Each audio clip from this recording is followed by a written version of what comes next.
All right. Hello Well, again. yay, you're back. I'm so excited and happy.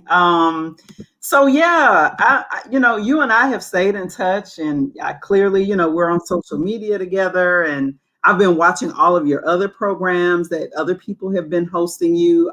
You did something this weekend. I watched that while I was watching the treadmill, and I subscribed to your YouTube channel, and you posted several videos this weekend, and I listened to those as well. I have just been absorbing. It's a lot of information, but I've just been soaking it up. The other problem is that I'm always like bothering you now because I view the world differently. Once you And get the set of glasses, yeah.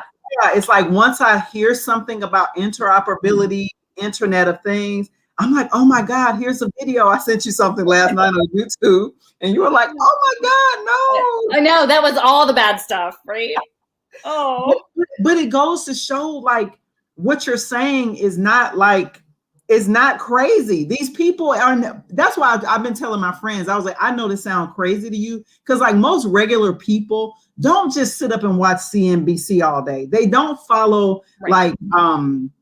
investors and people who do all this stuff like that. At least people in my circle, I'll say that. Like I'm not in a circle where people are always talking about investments, what the next cool thing is, and all of that.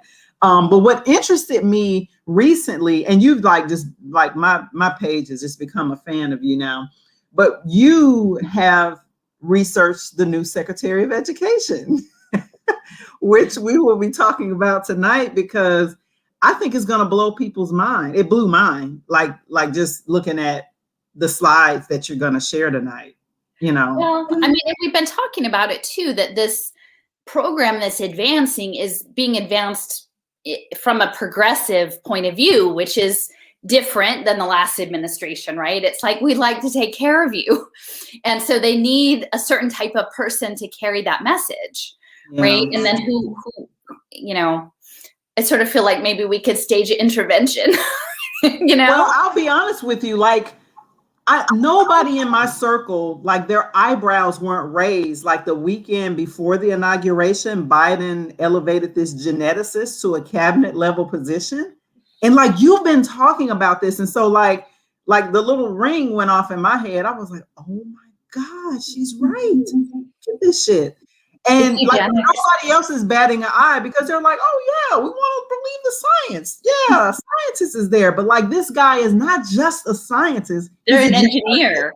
They're engineers. Yeah. He's a geneticist, which is right. So that's for people who are listening, right? Like to me, I see that as an evolved kind of form of eugenics. Yeah. Mm-hmm.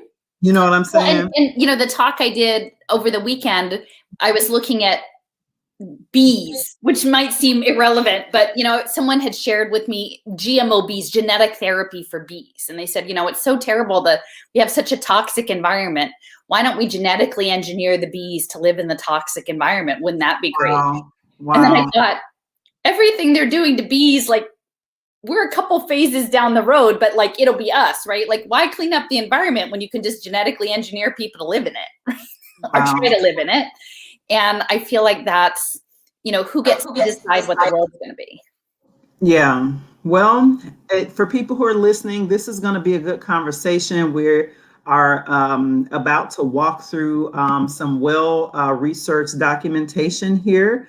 And so I want to encourage everybody right now to like and share the video. Share this video with people that you love, with people that you care about. That's what I've been doing. I've been like tagging people that I know who are in the social justice movement with me, people who have a certain kind of like social justice lens, right? Because it's all of this stuff is like really connected in some very, very strange ways. So I want to hand it off to you, Allison. Yeah. Thank you so much.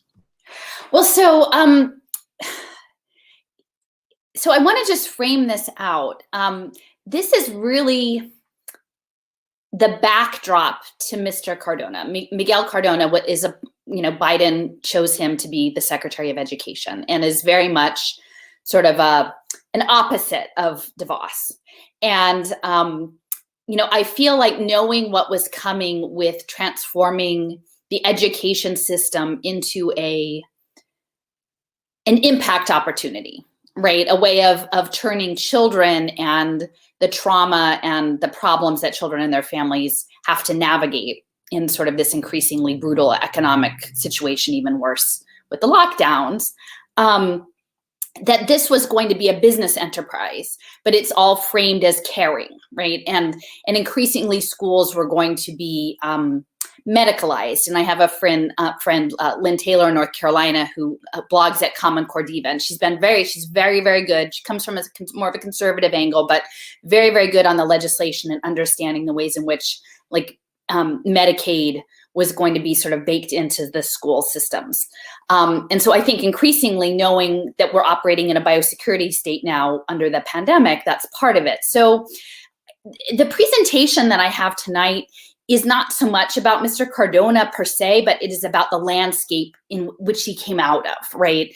And so I sort of feel like, I've read some things that indicate that, he's a caring human being, that his heart is in the right place, but he has to navigate some really challenging waters. And probably, I consider this maybe an opportunity to give a bit of a moral compass and to show people, in showing them the landscape, they too may be able to have a more critical lens about what's coming. So anyway, so with that, let me see. Okay, so I'm gonna have to do it from here. Okay, so this is him in the virtual reality headset, and I think this is a very compelling image. And I'm working with some folks locally who are helping sort of refine this messaging, I think, in a more accessible way and give people like a more useful framework and language to talk about this. And their names are Ulysses Slaughter and Brother Shamari. And so we had been talking about laying out a framework. And so what they're talking about now is something called CITE, but it's CITE. And it's capture, inject, trace, and erase. So CITE with a C, capture, inject, trace, and erase. And we talked about the nature of capture. And this is within the context of the commodification of the Black body, particularly in the capitalist system.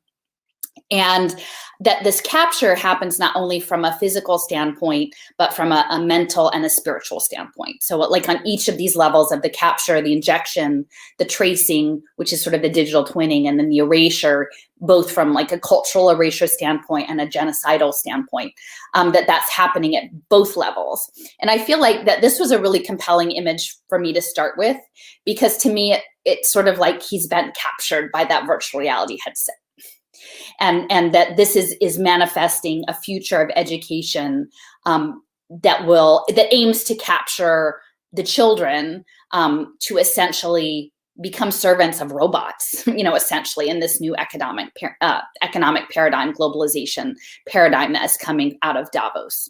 So to clear up the new, because I've been talking about this lately, and so the new economic paradigm is specifically known also as the fourth and fifth industrial revolution, and also the Great Reset. Yes. And Davos has had like a number, every year they have like a theme. So the World Economic Forum members gather in Davos in January. So this is going on actually right now. And every year has a theme. And so this year's theme, I believe, is the Great Reset. Last year's theme was about stakeholder capitalism. And I believe the year before was actually globalization 4.0. So, we were already in a global economic system where we were we offshore jobs, but then increasingly jobs became put on digital platforms, right? And this is pre-COVID. So teaching jobs, coding jobs, a lot of technical jobs were happening digitally. And so this next phase that they're going into, that they aim to go into, of globalization 4.0, is actually one in which you're not only doing labor through screens and in so competing with people around the world for bottom of the barrel wages to do this work, gig work, often unstable work, but that increasingly over the next decade, the plan is to refine robotic technologies that people could operate them remotely. So through augmented reality or virtual reality settings and the use of haptic controllers, like the hand controllers you see with the games, that people would literally compete to do all sorts of work against everyone else on the planet based on having some sort of complement of skills, stackable credentials both in terms of your knowledge, your abilities, and your mindset. And we'll get into that later, but the idea of the blockchain identity will be the trusted source for that, of these stackable credentials. And when they talk about trust, blockchain is framed as trust so that AI can decide who can do the small task for the lowest price with the highest reputation. It's all about sorting. So it's a little intense, but I think it's important that people understand that education is meant to feed children into a future, the needs of industry. I mean, that's compulsory education has always been that. And increasingly, education needs to hold the minds of these children so that they imagine that this is the only option. And so what I would say, to individuals like Mr. Cardona and people in his administration at the federal level is to really do some soul searching about, is this moral? Is this a moral choice to harness children into a future that essentially they will be subservient to technologies and robotics and dehumanized? And so that's really scary for parents who have kids in schools. I mean, because it's going to be lifelong. Like, we're all going to be, if we don't oppose this, we will be reskilled into this new model. Yeah, that is really scary. It makes me think about, I lost my train of thought. I mean, because I can't imagine myself being reskilled to do any of this shit, right? Like, because I'm like, but our scores will be very low, Zakia. We will not be getting the work. So what happens to the people who won't be able to get work in this shit? I imagine that we might there's not gonna be a whole lot of work, right? Like that's why that's why I'm gonna be honest with you, Allison. Like, I was really skeptical several years ago when billionaires, particularly tech billionaires, I think Jack Dorsey at Twitter, I think the Facebook people, like when the Silicon Valley tech billionaires started talking about universal basic income, a red flag rose, but I didn't know why. Like I was just like, this doesn't feel right. But it feels like it's kind of like connected to this. Like they know like what's coming. Like there's only going to be so many jobs for people to do robots from home. And so what the hell is everybody else going to be doing? I mean, but a lot of they're going to be building the global prison. That's well, and then I think what the hell is the global prison? Well, when you put everybody out of work, these people are not going to build enough jails to hold everybody. The last round of globalization, you had the drug wars, you had it was just Black people that were the target, right, and poor people. Right. So that was the excess labor force. Those people were remade as commodities in the carceral state. Right. And that became profit centers, both in terms of prison labor and also servicing those and extracting more money out of families. Loved ones. Don't you think it's interesting that now Biden's administration is like outlawing a small portion of he's not really outlawing, he's going to like not renew the contracts for the private prisons. But there were leaders like years ago when this was happening, like you are doing now, who were trying to raise the red alarm flag. And some of those leaders were considered fringe groups. And I remember because Michelle Alexander actually wrote about it in her book, The New Jim Crow. She said she was a lawyer at the ACLU of Northern California. And it was people from the Nation of Islam, which people think, is a fringe group, like that were protesting, protesting the Biden 94 crime bill. And now we have Biden for this new initiative. This is strange. It's layers, right? So, but it's not, they can create through the use of 5G technology and 6G and track and trace and pushing people onto digital benefits that they can withhold if you step out of line. they can turn the world into a new form of a carceral state.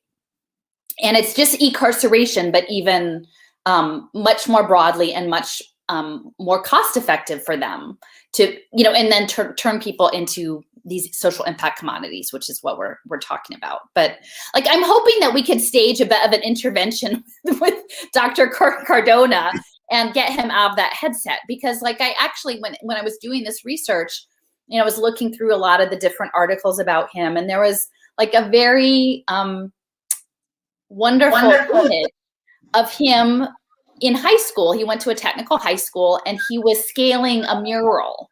Like he was taking I don't know if it was a drawing or a photo, and scaling it up as this artistic piece. So somewhere in there is someone with a very deep appreciation for art and culture and direct connections. I do believe that. Like, and I feel like I want to write a letter to him about this, because I think he is being put in a very, very difficult situation. And that is happening because on the surface, he suits the role that they need him to play. Right. He's a person of color. He came from poverty, all of that. They're weaponizing identity. Yeah. I know you don't want to say that, but I'll say it. I mean, yeah, but he's a person, and he seems very caring. So this is just a map that talks a little bit about, I know we can't zoom in on this map, but. Oh, I can make it a little bit bigger. Just a minute. Okay. I'll share the slide link, and if people want to go, they can click through the link and look at it more closely. This is essentially sort of a layout. I mean, this is a person who, he grew up in public housing.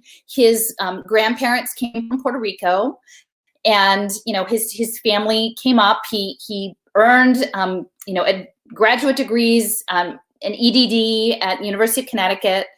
He was always in education. He went back in his hometown and taught in school, and then became an administrator, and then became an assistant superintendent of instruction. So, this is someone who stayed very close to home, to his community, and is active in things like the United Way and Boys and Girls Club. So, things that many civic participants do and might not necessarily think of the larger agenda. And then recently in 2019 was appointed as a commissioner to the State Department of Education, which is interesting because they actually had planned on selecting another gentleman who was an older Black educator who at the last minute was pulled, and then he was slid in to be that commissioner. So he was a commissioner for about a year.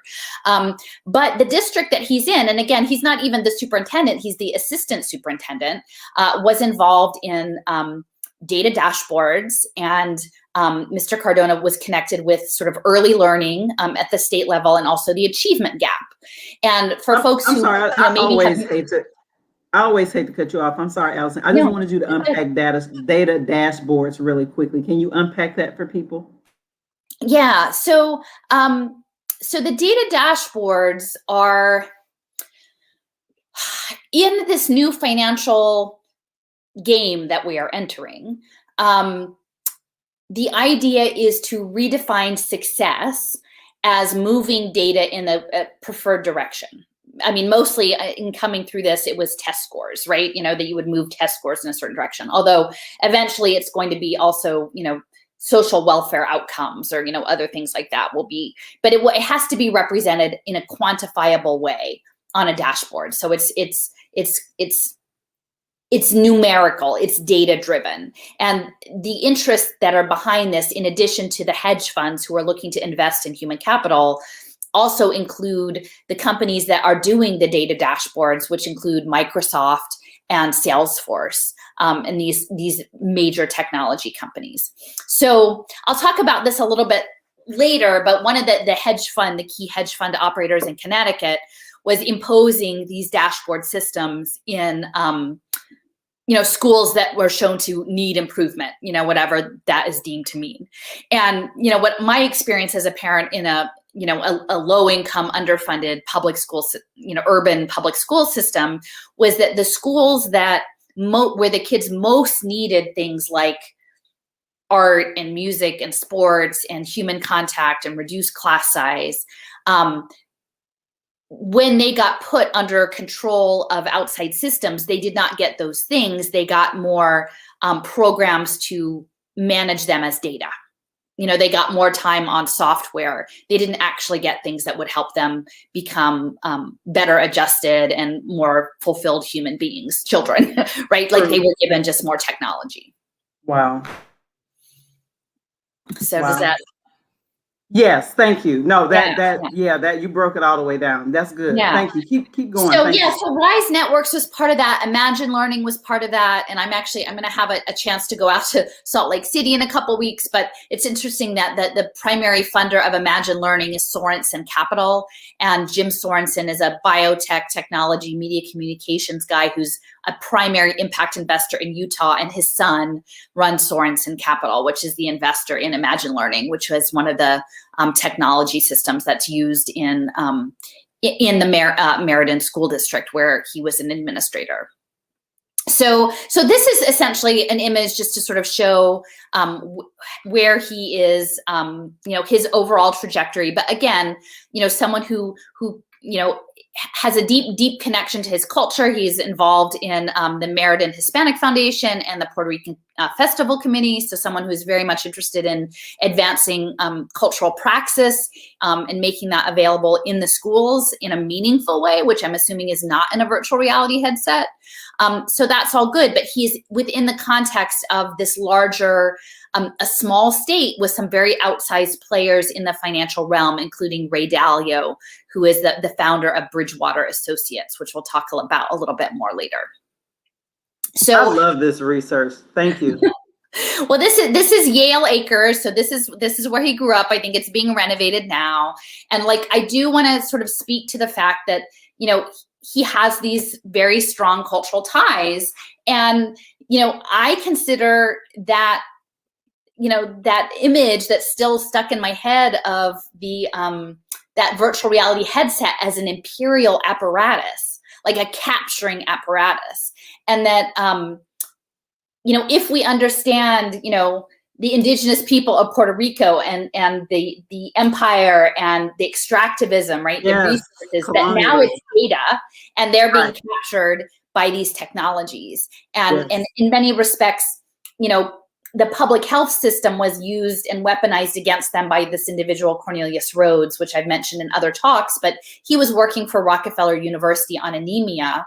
He was a very prestigious Massachusetts doctor, but he said he hated the people of Puerto Rico and he was injecting his patients with cancer and trying to kill them, and wrote it in a letter that really catalyzed the Puerto Rican nationalist movement, rightfully so. So when we're sort of grappling in this moment with the overreach of the Rockefeller legacy in our school systems, in our health systems, I think it's very significant and compelling that he has this family history and the ties. And I would suspect, it's not too much of a stretch to understand the role of empire and, sort of asymmetrical warfare and the difference between a European mindset and an indigenous mindset going forward, because I think these are all really critical things to consider.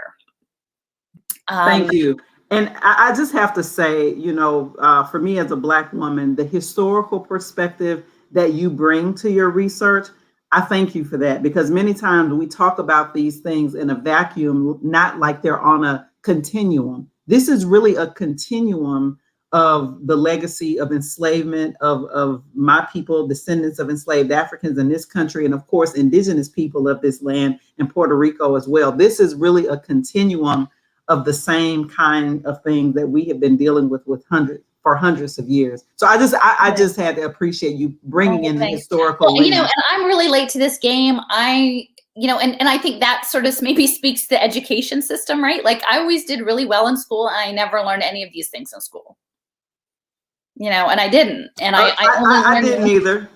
A lot. The curriculum is violent. We don't learn about ourselves. I didn't learn about African history even before the Ma'afa, or the enslavement of African people here. I didn't learn about the history, the glory, the beautiful history of Africa before they met the European colonialists and imperialists. It wasn't until I got to community college that I was introduced to Cheikh Anta Diop and Chancellor Williams and all of these African and Black scholars who went back and actually corrected a lot of the European history that had us like documented as savages. And that's why I really truly feel that as we're grappling with this really existential threat of, you know, bio nanotechnology and things that are coming out of this Western scientism framework, that's what I'm hoping to lean on, and not that it's mine to appropriate, but like that history and that strength of resistance, I think is really central. And that's why I'm really grateful to be able to have a chance to speak with, you know, your audience and other audiences, because I can only do some part of this, right? Like I can provide a good intelligence briefing, but I don't know the way out really. And I'm hoping that we'll get to the point that enough of us understand the nature of the situation that I can be somewhat in support, if desired, in finding this, what we do next, because I think it is grounded in the history, and that there is a need for, you know, as I was talking with Ulysses and Brother Shamari, like a reckoning. There's a reckoning that's coming, but there are opportunities for redemption, I think. But we have to be able to actually be really, really honest about it, because if we just do half measures and we brush to the side what this is about, we're not going to actually ever deal with the problem. Exactly. So so I'm just getting back to nuts and bolts again, like the finance, the human capital finance is what I do.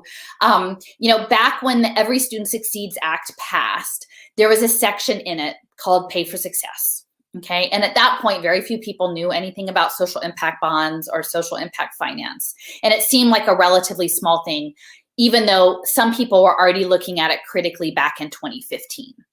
And so that was an area of concern for me. So you haven't heard a whole lot about Pay for Success under Trump, because for the most part, the idea was to not have the federal government super involved in what was going on in schools. You know, so it's a mix. I'm not saying it's great, but like we're about to see this pendulum swing back.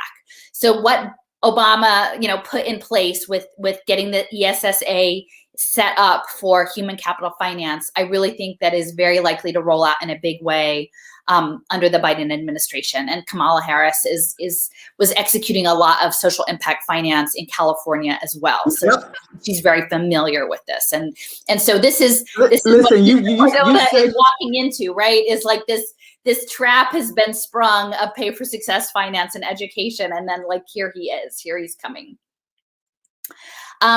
So this is a map that I did that, again, it's a screenshot. So we'll go into, you know, people can click through later, but Connecticut is actually a center for a number of pilots in impact investing.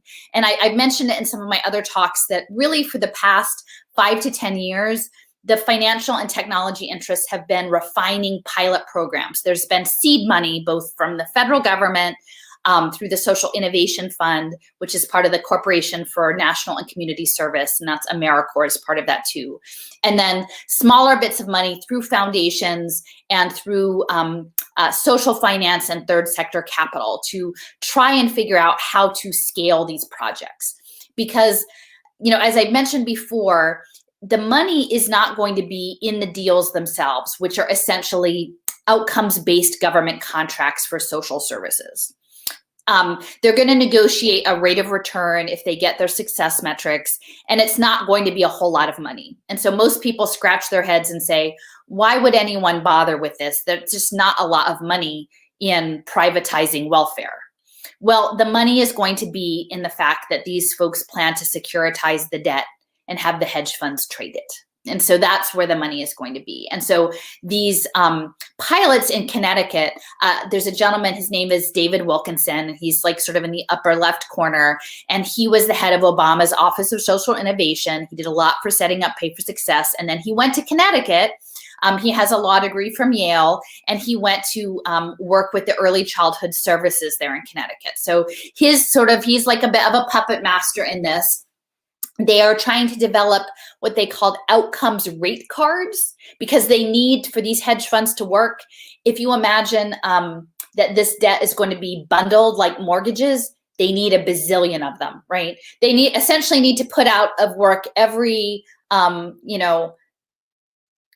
grandmotherly home-based daycare on the block and put them into corporate franchises with surveillance play tables and get the data, because they want to scale these, and it has to come in a very big way. They haven't done it yet, but that's what's coming. They're gonna, I mean, and this is what's so sad is that, I know in the Black community, like childcare provider, that's a big small business for a lot of communities. That's a big small business specifically for Black women, poor working class Black women who may not have an opportunity to work outside of the home. One thing, let me to give you a personal, right, really quickly. I wasn't able to afford childcare when I had my son and when my daughter was born. So it was a Black woman who was a friend of the family who kept my babies that I paid under the table, and she didn't charge me. So these are the people that they're gonna push out. Yeah. They're going to be coding photographs for the autonomous vehicles for the AI. I mean, that's what they imagine. I mean, and that's what I'm saying. Like, do we want corporate franchise daycare with standardized metrics, data metrics, tracking your kids on a surveillance play table, knowing that the software systems that were set up in California for the pre-K programs, the guy who set them up formerly, his former career was setting up FBI caseloads work. That's the kind of stuff we're talking about here, right? Oh, here, click in with your biometric thumbprint so you can pick up your kid. And that's how we're because it's Black Mirror coming to life. It is. It is. I mean, but again, I'm not totally giving up hope, because I think if people understood, imagine if all of these home-based daycares got together and refused to and the parents to give up their kids to the system, right? That we found some other way to do it. So they're working in the pre-K space, and that's something that Cardona is interested in. He's talking about universal pre-K. And again, it's very difficult because people need affordable childcare, right? Like that is we live in a world where there's an expectation that you've got 2+ incomes in the household, right? Like even if you're one person, you've got 2 incomes. Like you're cobbling things together. Childcare is a huge piece. And so when people come in and say, well, good, we're going to give you subsidized or free daycare, people are going to jump at that because they're not going to realize what is behind it, like that this is about betting on the lives of the children. There's another social impact pilot that was in Connecticut called the Family Stability Act. And this, I think, is really important to understand. These were women who were flagged for substance use and child protective services, which, many things can flag you for that, right? That would have been my mom in the 80s. Yeah. So these women were then tracked with a program that was developed out of Yale, and to get this data, come and pee in a cup 3 times a week and do a, online program or something like that. Now the most of these women in this program made $10,000 a year or less in Connecticut, right? So, I mean, and at the end of the game, their material condition of their living conditions were not any better, but their data might have gotten better. So the impact investors would make some money. And among the investors in these programs were BNP Paribas, which is a French bank, and QBE Insurance, which is Australian insurance company. So this Family Stability Act was essentially packaging these women and children, their trauma, them navigating a very difficult situation into a global marketable commodity. And again, it's stamped with the Yale, School of Approval, right? The Yale Child Study Center did and there were folks connected to Philadelphia in on that deal too. So that's another one that they're looking to scale. And I want to emphasize, within the historic continuum, they want to control the population because they know that with what they have planning, that there's likely to be civil unrest, right? Once people really wake up. And so how do you control families? They know as soon as everybody wake up, it's a wrap. They're going to want their kids, right? You control the adults by controlling their kids or threatening to take their kids away. And so many of these economic social impact opportunities are framed as the two generation solution, the two generations. So they're doing verticals. They're making impact money on the parent. They're making impact money on the kid. But there is an implicit threat in that if you don't go with the program, they're going to take your kids away, and goodness knows what happens to them then. And that's something that goes back to slavery, right? I mean, that's why it was very hard for enslaved women to get away, because how do you take all your kids? You know, and that's what we're looking at right now. So this is this landscape that Cardona is coming out of. It's innovative finance. It's a number of these pilots. There's a couple of key hedge funds that are based in Connecticut, Ray Dalio with Bridgewater, and then also Paul Tudor Jones, who's with Tudor Investments. His former fund manager, his name is Robert Duger, and Robert Duger worked with Jim Heckman, who is doing the childhood equation at University of Chicago, and Paul Tudor Jones, who I'll show later, but he helped fund this Invest in Kids working group that was about 10 years ago when they were setting up the equation. So he definitely understands what's going on with child capital. I want to mention, like someone in one of the articles, they said that Mr. Cardona was an advocate of technology.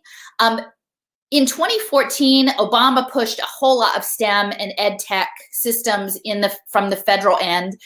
This is a document from 2014 that was talking about high impact pull mechanisms for high impact learning technologies. So high impact means it's data driven and it's moving a lot of data. And that's for these dashboards. So in 2014, they're already saying, you know, lay it out. What do you got in terms of high impact technology? And this is Amplify. So that's Rupert Murdoch's, company. And in 2014, they're saying that they want to fund these technologies with social impact bonds. Okay, so that's educational technology is very closely linked to social impact finance in the school settings. I will say from a more recent history context, it's important not to forget the history. In 2010, Lower Merion School District, which is a very affluent school district right outside of Philadelphia, they were one of the first districts to get one-to-one laptops. And they got fancy laptops, not just crummy Chromebooks and iPads, but they got these nice laptops, and the school district was caught spying on the children with the webcams. And it was a really big deal, and it should have been a really big deal. And ultimately, the FBI let them off the hook, but the families won in civil court. Okay, so this was in 2010. So in 2010, we were using the powers that be were using technologies to spy on some of the richest, most privileged kids in the country. You know, fast forward a decade. Now, almost every poor family has a Chromebook, a crummy Chromebook that's loaded up with Go Guardian on there. Talk about it. You've got the eye of the state in your home, assuming you have a home and you're not living in a shelter or out of your car. And Amplify, this is the top line there. It says, this is their program that they were going to use, and they were talking about what impact metrics they could use for social impact bonds. And they have lots of metrics about student engagement. When did they log on? How often did they type? There's a lot of behavioral biometrics in how the students use the platform. But they were also looking at how the parents could be roped in, and that they would have metrics about the parents logging in and clicking through the emails and being monitored that way. The parent participation. Again, that's making the parent part of this larger surveillance control system that is now in your home. And we're all supposed to celebrate that everybody's home with these Chromebooks. And, we should just be really grateful for having everybody spy on you in your house. Not only do we want to celebrate that, we have people who refuse to come up with an alternative solution, whether in school or out of school. And we have, people who are like demanding to stay virtual. And I'm like, people are not thinking about the big picture. Yeah. Well, and I will say, like, it's difficult because I was engaged on Twitter with a woman who was, doing advocacy work, a Black elder woman in Harlem or the Bronx, and was very insistent about this and talking about, like, when I looked at her Twitter feed, her profile photo was like a high school kid with a Hewlett Packard box. And she had Malcolm X was the banner picture, but then she had Hewlett Packard. And I'm like, Hewlett Packard is running the biometric border control in Gaza, right? And they're also involved in a lot of other things. So while we're loading all of this stuff into our living rooms or, our kitchen tables, we need to understand this bigger view that it isn't a gift. They're not giving us a gift. This is infrastructure for a mining project, a human capital mining project. And they're not just mining the kids. They're going to mine the parents too. And that's part of the social impact bond program, right? Like they want to know that you're a compliant parent, that the parent is complying with the program. And to be clear, the social impact bond is what's going to be traded, and people are in these hedge funds are going to make money off of it. Yeah. I mean, and this is tied to educational technology and they pay for success systems. Again, they have not yet scaled. I know in Texas, they have a lot. I think it's going to be around math curriculum. There's in Texas, a social impact bond coordinator for math education. Because again, they want kids who can do mathematics and code the digital prison, especially if they're girls, and they can add extra layers of, tranches of investment on that because girls are another special market to for STEM. Again, like we said earlier, weaponizing identity. Yeah, I mean, it's all, it's biocapitalism, really. So that's that. And this speaks to, it's a lot of text here, but this is essentially talking about the first pay for success projects that were launched under ESSA. And so this was back in 2016, but it was for pre-K, it was for special education, it was for language acquisition, and it was for sort of career, like technical job training. And I would say, like for Mr. Cardona, those are all things that he has expressed an interest in, right? He's working in early childhood space. He has a very strong interest in English language learners because of his family history and also the achievement gap, much of which is tied to college and career readiness. So all of these things that are his interests were set up as of 2016 for pay for success finance in the ESSA, in the federal realm that he is now entering. And so I would say the question here, this is yet analytics. This is an image of like all those little dots are people, and this is just managing people in terms of their job performance or their school performance as these like little dynamic circling dots. And then you can look at them on your phone, you can look at them on a laptop, and that's how they see kids. That's how they see kids in school. And so, analytics is working with Hewlett Packard actually on this artificial intelligence human capital investment, program and uploading skills and badges. So like this is the one version that they hope to attain. But then I'm kind of channeling like the Marinage, the indigenous resurgence aspect of this is that there's two ways to go, right? There's two ways to go with education. And like he is really at this moment where it's about to scale up. And wouldn't it be amazing if somehow we can get enough people to get our heads together to advocate for not plugged in, authentic cultural praxis that would enable people to be in a position of contemplating a future that wasn't a cyborg remote robot future. And I think it comes out of that. So like he has this very interesting background, which I think is why I want to write a letter to him, I think. So that's that. Okay, so community schools. Not going to be popular for this, but in 2015, I was really concerned about community schools because I started looking into this new model of education that they were talking about that was going to be about decentralized, that there weren't going to be as many brick and mortar schools, that schools were going to be mostly about offering social services, which in my community in Philadelphia, it's not like we're in Alaska where you don't have ready access to things. I mean, you don't have access because of austerity, but it's not that you don't have access because of proximity. And so this idea of embedding all the social services into the schools was concerning to me for privacy reasons, and we'll talk about that later. But when I was looking at community schools, I was like, wow, when they say community, people are thinking like, oh, like the older gentleman down the block that runs the community garden, and the people who are doing, murals, or, they're thinking little C community, right? They're not thinking the United Way. They're not thinking Yale.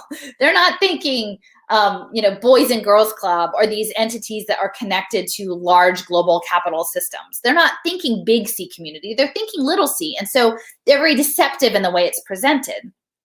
And, what we're going to see later with data interoperability is that essentially Obama gutted FERPA, the Family Educational Rights Protection Act, which is like HIPAA, the health records protection, but for student records. And he essentially put in lots of loopholes that data could be used in an interoperable way and with community partners, and that could be used for impact investing. And so a couple years ago, a federal legislation passed called FEPA, which is the Foundations for Evidence-Based Policymaking Act. And that's what was going to set up the weaponization of the social safety net, the pay for success in all of the social welfare state. And they were doing federal testimony on this act. And, it's all the characters you might expect. But then Booz Allen Hamilton was advocating for this evidence-based policymaking, right? So like when the surveillance state is advocating for pay for success finance, there's a problem. And so, I was revisiting what community schools look like in this new context of pay for success finance. And, the one thing this was a good book. The woman's from Harvard, so I'm sure like punches were probably pulled, but it really opened my eyes to, it's Elizabeth Hitton's From the War on Poverty to the War on Crime. The Making of Mass Incarceration in America. And her thesis is essentially that in many respects, the war on poverty and the insertion of social services on which sort of the police state slid in really set up Black and brown communities for the mass incarceration state. And it's gone back to the 60s. Like it was that from the beginning. It didn't go bad. It was always inherently broken. And so if you understand community schools from this lens, it gives you some more clarity.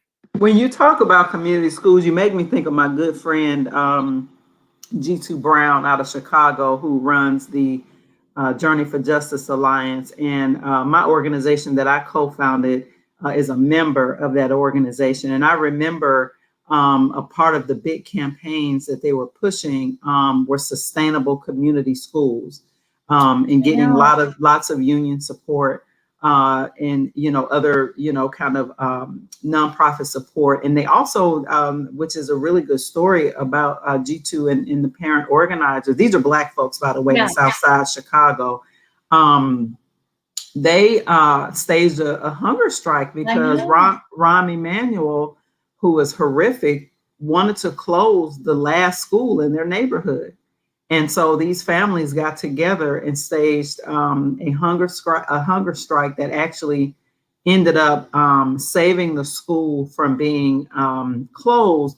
But they didn't get all of their demands in terms of they had presented a world-class educational curriculum that was actually designed by community with community to Rahm's administration.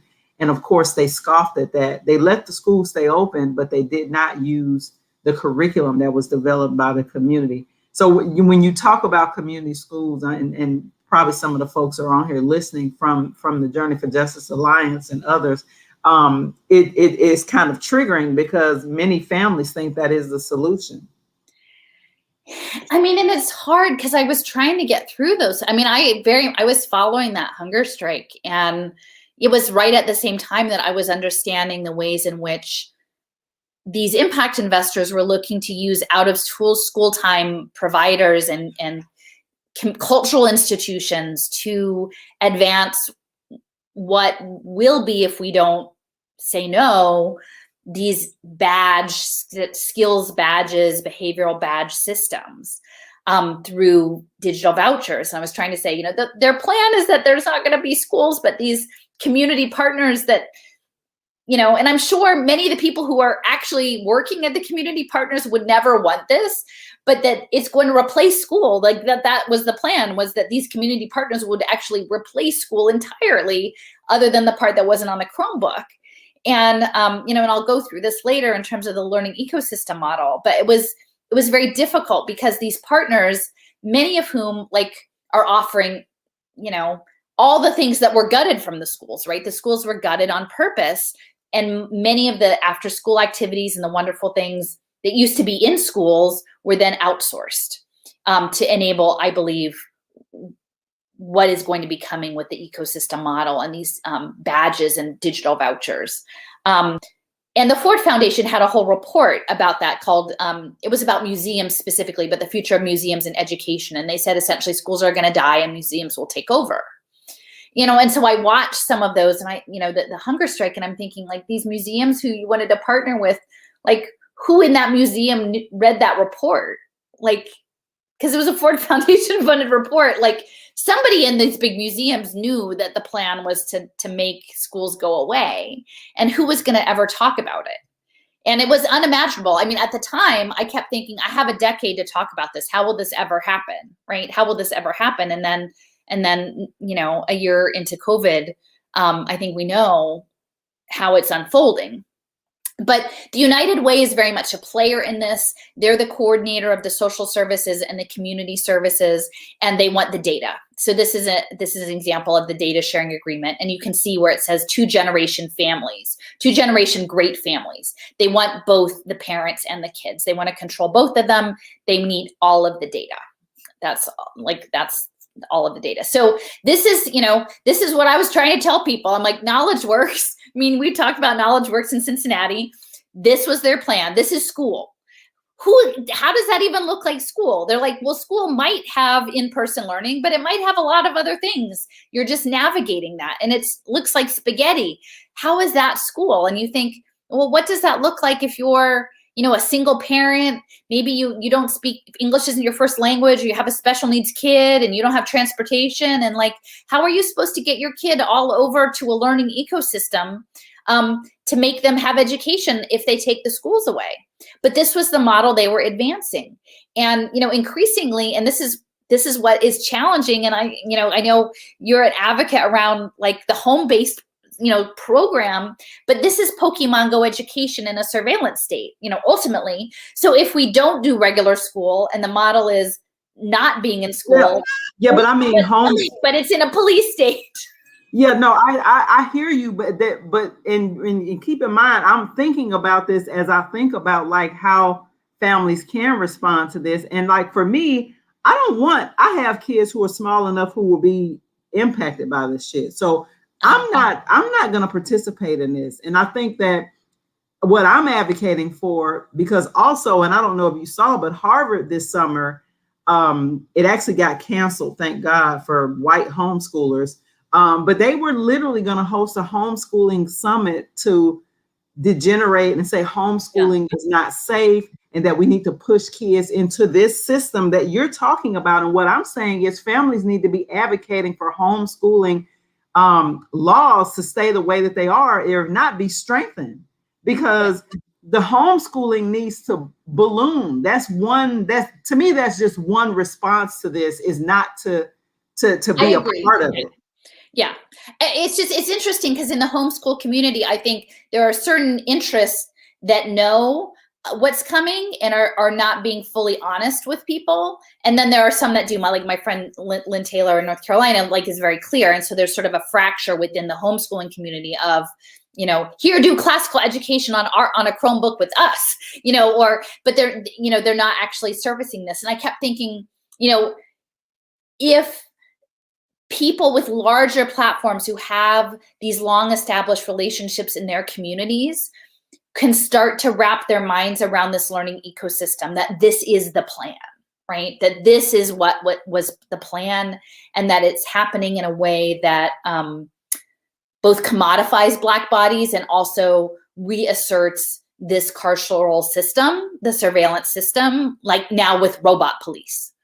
Not to be too dark about it, I think we could get more understanding. And that's what's so frustrating to have the education conversation in the current loop, is that in person, not in person, online, no one's talking about this part. And imagine if the people of Chicago actually said, you know what, this knowledge works thing from 6 years ago looks like the plan. This is the thing we need to fight. Like, this is the thing we need to interrogate. I'm hoping we'll get there.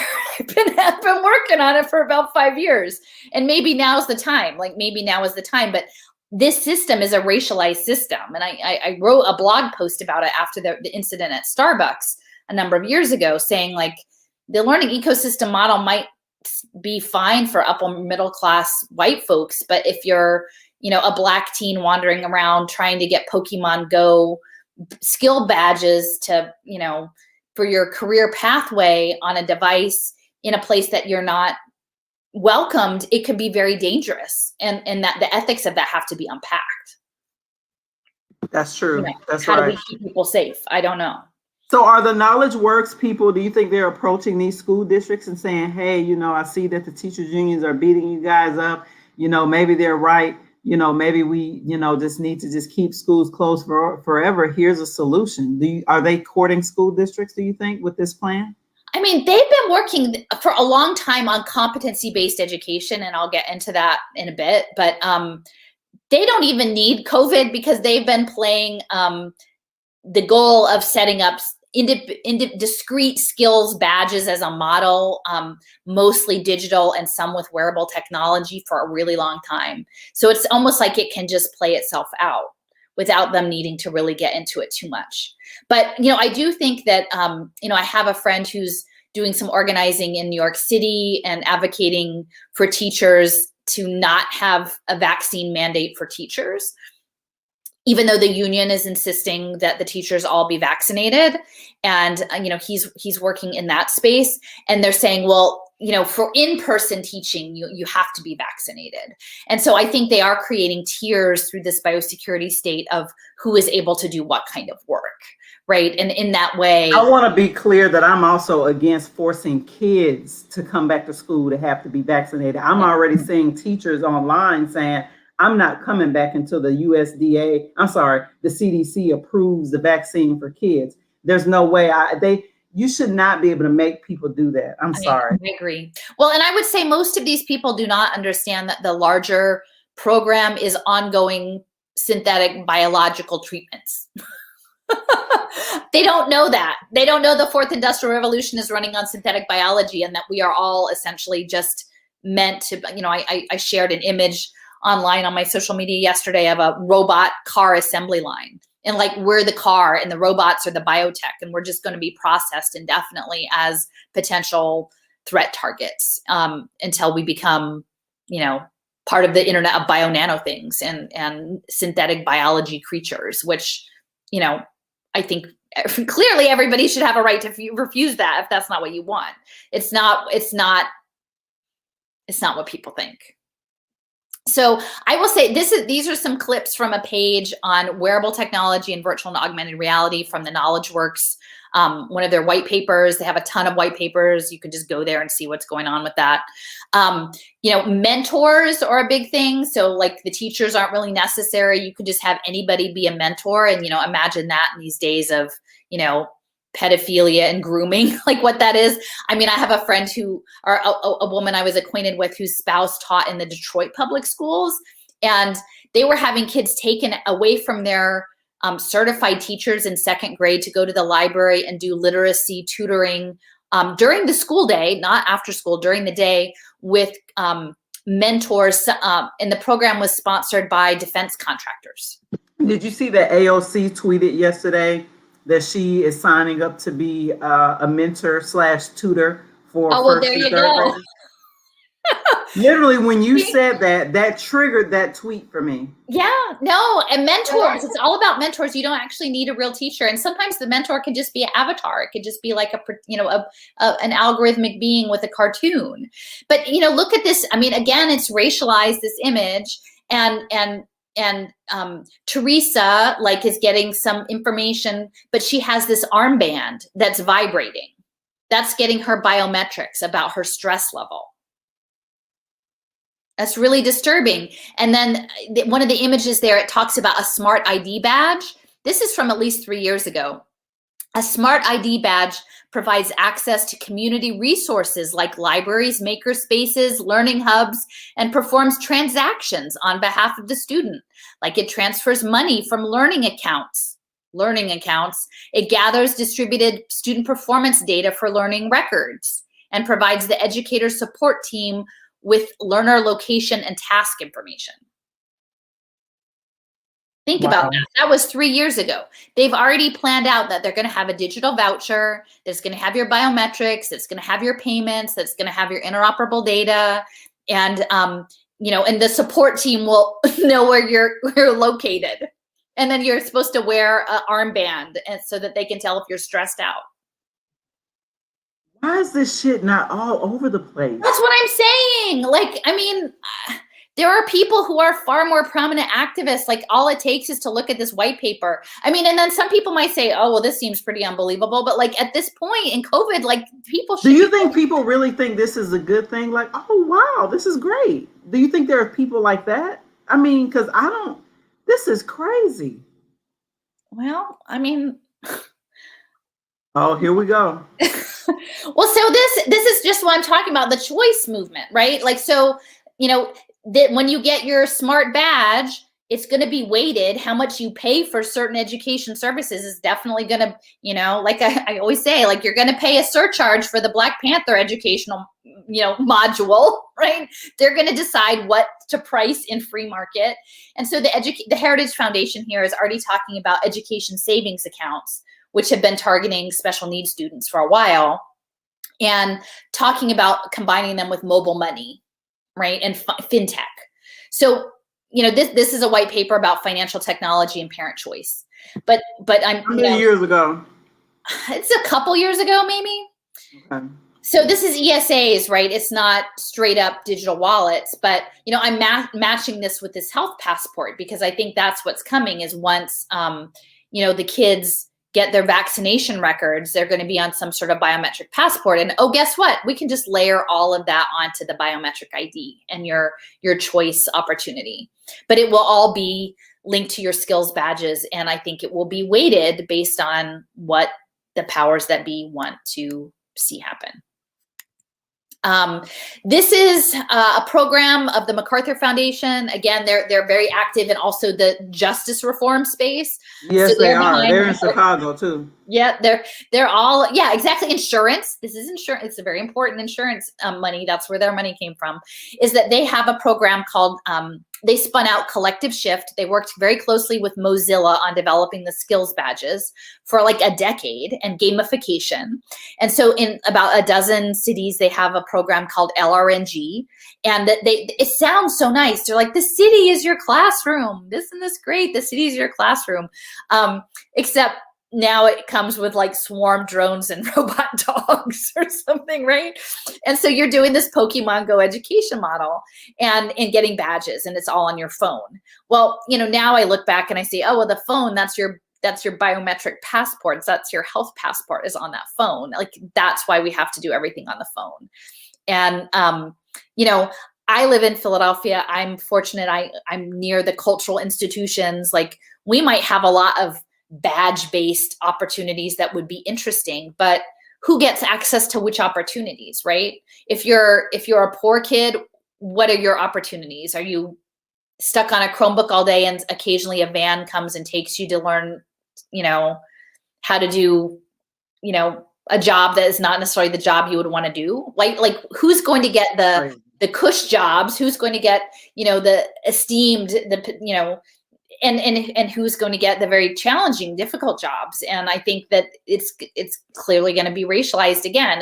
This is not a liberating technology. And yeah, so this is just touching on it again. Pokemon Go, Niantic and the Knight Foundation are players in this. They're doing something called augmenting cities. So that's this layer of data over everything. And the global digital prison, everything has data attached to it. And that Niantic, which created Pokemon Go, they got their seed funding from In-Q-Tel, which is Michael Crow there at Arizona State. And he's the founding chair of In-Q-Tel, which is the venture capital arm of the CIA. So when we talk about like navigating this great city as learning, we have to understand that the augmented reality aspect of it is essentially militarized technology that's being run by Exactly. intelligence. Exactly. That's what I was just about to ask. What is the CIA's interest in this? You feel me? Well, they want to know all the things, right? I mean, it's an engineered society. That's what we're looking at. Wow. It's an engineered society, and it's racialized. But I mean, I think ultimately, and this is why I keep talking about this, is that it's going to be the billionaire class and a small group of Managers, data analysts and the facilitators of this, and then everyone else. I mean, like, unless you have several tens of millions of dollars, it's coming after you. It's coming after all of us. So, like, that's why I feel really strongly that we need a united front, but that it needs to center the history of enslavement and genocide and the reservation and the residential school systems that are coming, because if we don't, we'll do it wrong and we'll just mess it up again. So hopefully we can wake up enough people about that. But yeah. So let's see. So this is the medicalization part that is really upsetting to me. And again, these images are several years old, 2015, 2016. They're talking about school-based clinics with telemedicine. I see the doctor on the screen, and that's a part of the community school model too. They have that in Cincinnati. But no one's going to tell you that, by the way, your health clinic in your school is going to be a doctor on a screen. They're not saying that part, and that it's going to be a social impact program. And no one's going to tell you that the teletherapy is collecting data to profile your kid's neuroticism, right? And no one's going to bother to tell you that once it's in a school and FERPA is gutted, that all of that is fair game for profiling and impact tracking. And predictive analytics, yeah. And the thing that really crushed me was like about a year ago, I was looking through a LinkedIn profile, the woman who, she was the director of the crisis text line. And it turns out they leveraged all of the sentiment analysis of those texts to create corporate software to train call centers. Wow. And see, that's the stuff people don't know, like when they get their kid, and who knows, like, clearly in DC, you were already seeing what was going on with the kids, them, advancing legislation that, kids who are 11 could consent to be vaccinated and kept from their parents, right? Well, who knows what kind of consent levels there would be for therapeutic services or health services, and what would go on with kids in schools. And right. I hate to be that person, right? Like, I didn't used to be that person, but once you see the bigger picture, you can't help but see it. These kids are very vulnerable. And if they don't have their families standing up for them, I think it's going to be a real problem. So anyway, like I said, in Philadelphia, you should be able to go see a real doctor. We should have public health clinics where you can go see a real doctor and not have it be on a screen. This is another piece. Achille, I had someone reach out to me this week whose child is actually at an elite private school for kids with learning challenges, and they were approached by UCSF, University of California, San Francisco, about a digital therapeutic. The big pharmaceutical companies are moving into neurological digital prescription programs. I have to just swallow. This is Achille. This was the first prescription pediatric video game for ADHD. It's going to be a huge market.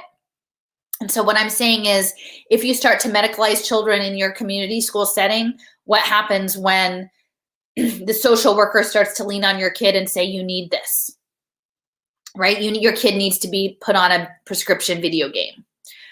And if you refuse that, then you become a target potentially of Child Protective Services.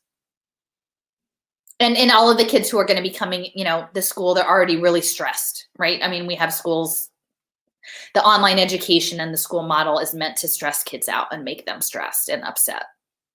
So then this is their answer. So let me see. Wow. And then I mentioned this on another, I did a talk with Sergi of Green Med Info about synthetic biology and transhumanism and digital vaccines. This is a digital vaccine program, a digital vaccine. This is digital therapeutics where they're using persuasive computing and neurobehavioral physiological modulation. This is out What of the hell is a digital vaccine?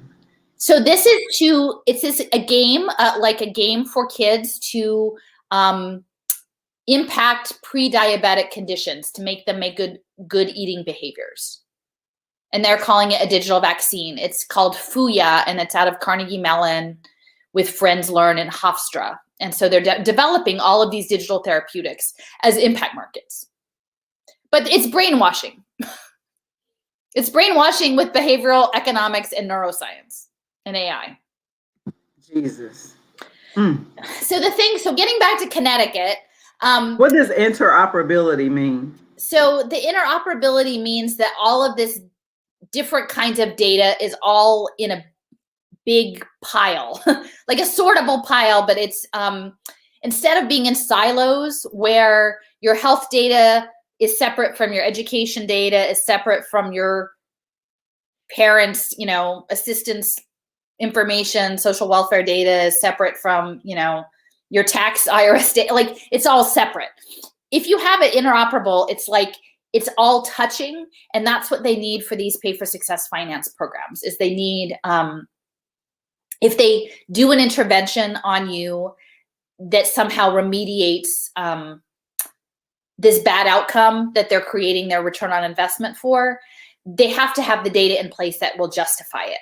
To say, we gave your kid the digital vaccine about diabetes, and then their blood glucose level was good for a year, and that saved the health system X amount of money. Therefore, the investor in the digital vaccine program gets a certain percentage of the cost difference as their profit. Terrible. I know. Well, they are using people for profit in ways that are, again, it's this continuation of slavery, but they don't need our physical labor anymore. In fact, our physicality is a detriment to them. They really don't want us to even have bodies anymore, because then we might have an uprising. So they want to contain our minds and limit our bodies, and then mine us for data and process us with synthetic biology. And so this makes sense in terms of Elon Musk Neuralink. Do you have any slides on that? No, the synthetic biology stuff, I think I touched a little bit on that in the other talk, but I didn't go there yet. But okay. The medicalization and the health system. So I will say this National Interoperability Collaborative is really important, and it looks super boring, but I've known that this was important for like 2 or 3 years, because these individuals are part of something called Stewards for Change, and they're connected to Data Zone, which is the interoperable data system that was piloted in San Jose schools. So they were targeting Latino kids in San Jose. And and the data included pre-K, juvenile delinquency, foster care, early childhood education, all of these things. It was backed by the Packard Foundation. It was scaled with National Science Foundation money. And then Mark Zuckerberg and his wife Priscilla put more money into it to capture like hundreds of thousands of kids' data, interoperable data in the larger San Jose area. And then that model was scaled as the Silicon Valley Regional Data Trust. And then that model was scaled into this National Interoperability Collaborative. But in that next step, once it got to the National Interoperability Collaborative, it became less about education data and more about health data. And I didn't understand it 2 years ago, why it went from education data to health data. That this is probably 85% health data, and it's backed by Microsoft and IBM and all these major foundations. Why was it health data? Well, now we know, because it's the biosecurity state. And the National Interoperability Collaborative also has partners with the Fusion Centers and the National Centers on Crime and Delinquency. So there's a police state aspect to this as well. It's pretty intense. And so this National Interoperability Collaborative has a handful of states that are early pilot states, including, not surprisingly, like the state of California, the Commonwealth of Virginia, and Connecticut, okay, are early pilots of this program. So that's important to understand for the hedge funds. So the National Interoperability Collaborative is there. And then, so again, in Sergi's talk, I've given 2 talks with him of GreenMed info, and maybe we can link to that, drop that in the description, but about weaponizing wellness and weaponizing social determinants of health, again, which disproportionately affect Black and brown communities and communities in poverty, both for stress, trauma, lack of access to good food, environmental racism, all sorts of reasons that there are worse health outcomes, which is accurate, but pay for success finance is going to essentially weaponize all of those things and turn people into commodities of behavior. This image is from the Silicon Valley Regional Data Trust. Remember, I said it was from Data Zone to the Data Trust to the Interoperability Collaborative. And this is from 2017. It was launched. Priscilla Chan, Mark Zuckerberg's wife, was the keynote speaker. But at that event, to launch this data system, David Hausler was on the panel. And he's one of the premier genomic researchers. He put the genomic sequence on the internet. Okay, so it's the eugenics part again. And that's really important because genomic and genetic engineering is central. So the Connecticut Department of Social Services in 2018 gathered a whole symposium about improving health and well-being. And it was national, but again, it was hosted in Avon, Connecticut, and their Department of Social Services was they hosted it, right? And so it included individuals from MIT, from Yale, from UC San Francisco, which I just mentioned, and there were people from like McKinsey and Company.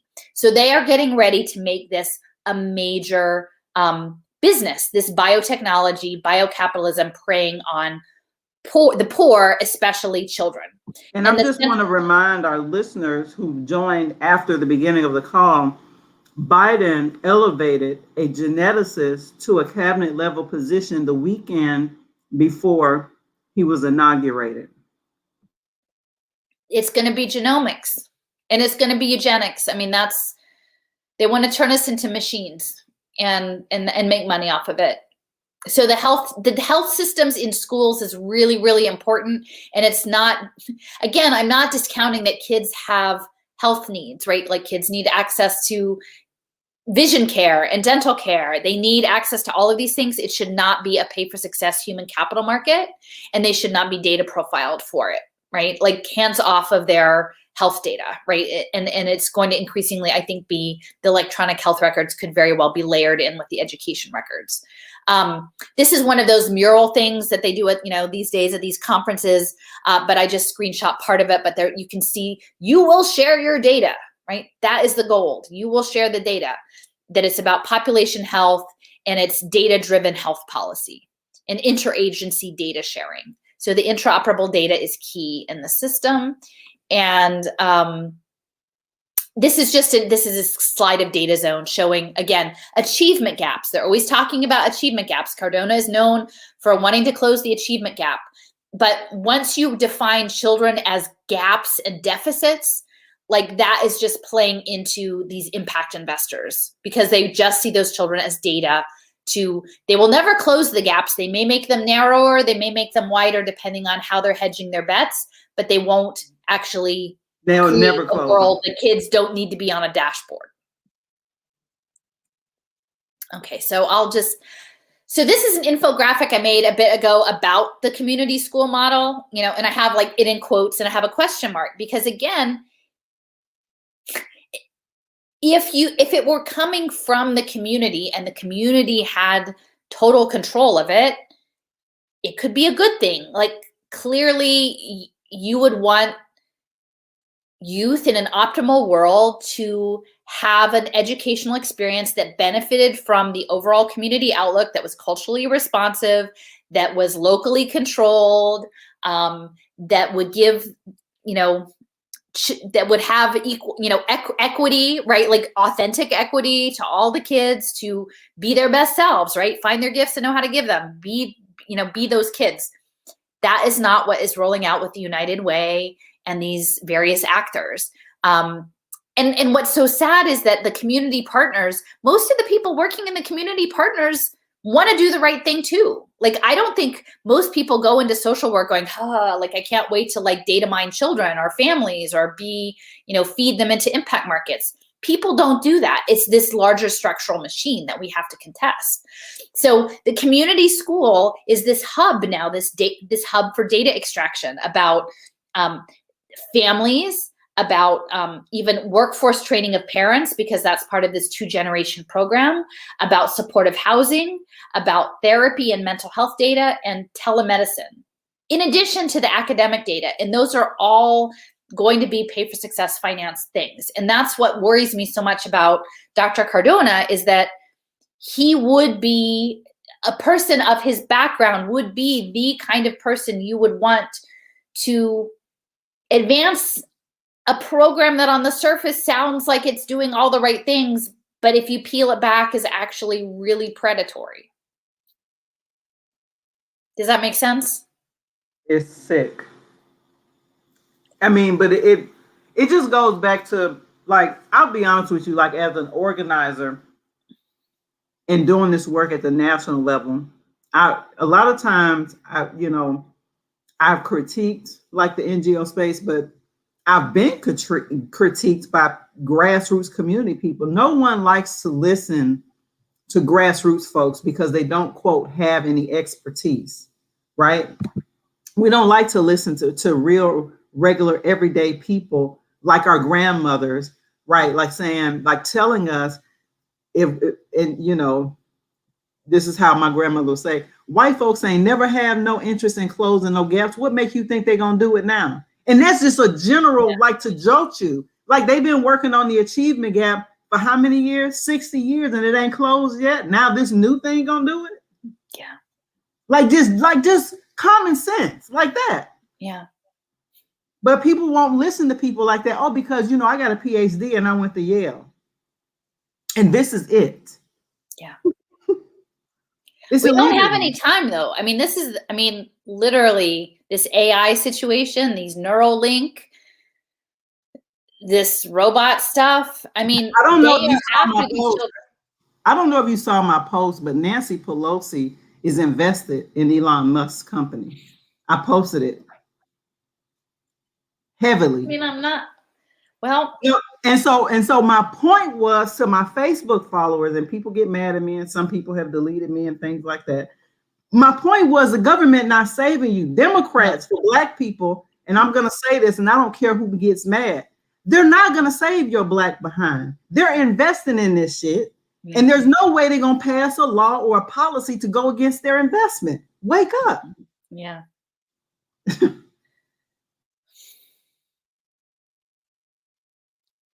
I know.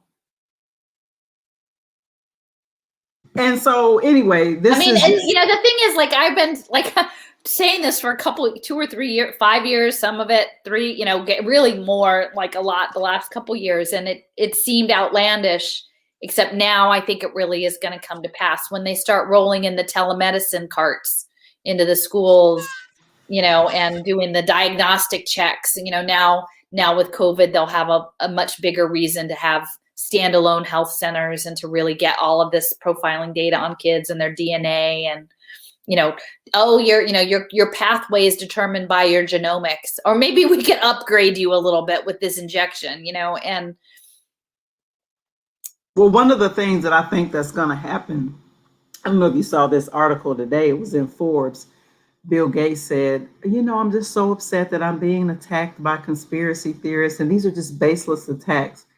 And so somebody's getting the word out. And so what they're going to do is use the power of the mainstream media to say that people who are getting out this type of information, which is clearly, like with your maps, you can literally click on each little thing and it links you to an article or to some kind of source, right, that you can read and make the connection. So it's not about conspiracy, right? Like, I mean, I think people should people can like dispute the analysis, maybe. I mean, my husband is still saying I don't think it's going to happen, but I mean, I think that you're right. Like you can have all the data and come from a different perspective, and I see people do that. But I also see people that beat up on people, like who are saying, "I want to refuse this, I want to reject this, or I want to homeschool. If this is what's coming, then I'm just going to homeschool my children." But see, they're preparing even for that. Like once this happens, you're going to have even more parents. You're already seeing it. Like there's articles from Texas. There's articles from a couple of states where it says kids in droves, parents are homeschooling because they don't want their kids sitting on a fucking computer 8 hours a day talking about that school. They literally. I started twitching this week, like just from too much screen time. I know. And so, and so some of the people who are in my network are a little frustrated with me because I won't get on the online school, let's keep all the schools closed train.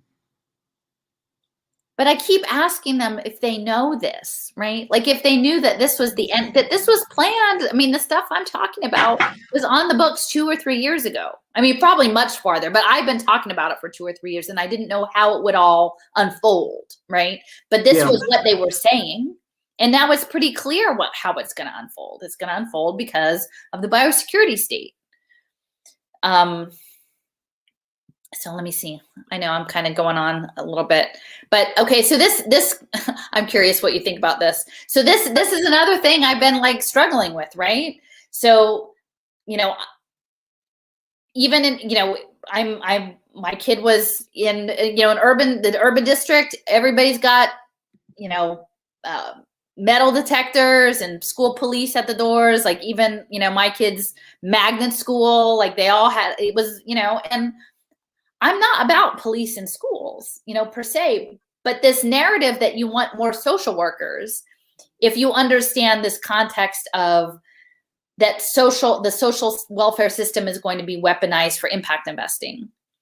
And that even the best intentioned social worker is essentially their job is to do what the state tells them to do. Right. I mean, like, yeah, they could lose their license. Right? Yeah. I mean, they could be the best. And, you know, some people are better than others about navigating that, but, you know, they're incentivizing getting people into the system and not getting people out of the system. And so I know this has been another big campaigns about the unions. But maybe, you know, my question is if you're going to ask for more social workers, then you darn well better get paid for success out of the schools.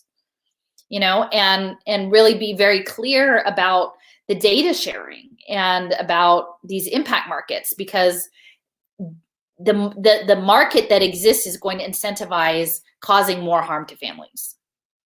You know what this is also indicative of is that the media, and maybe I should be careful how I say this because I don't want to indict everybody. I do think legitimately there are people who legitimately don't understand the connections here.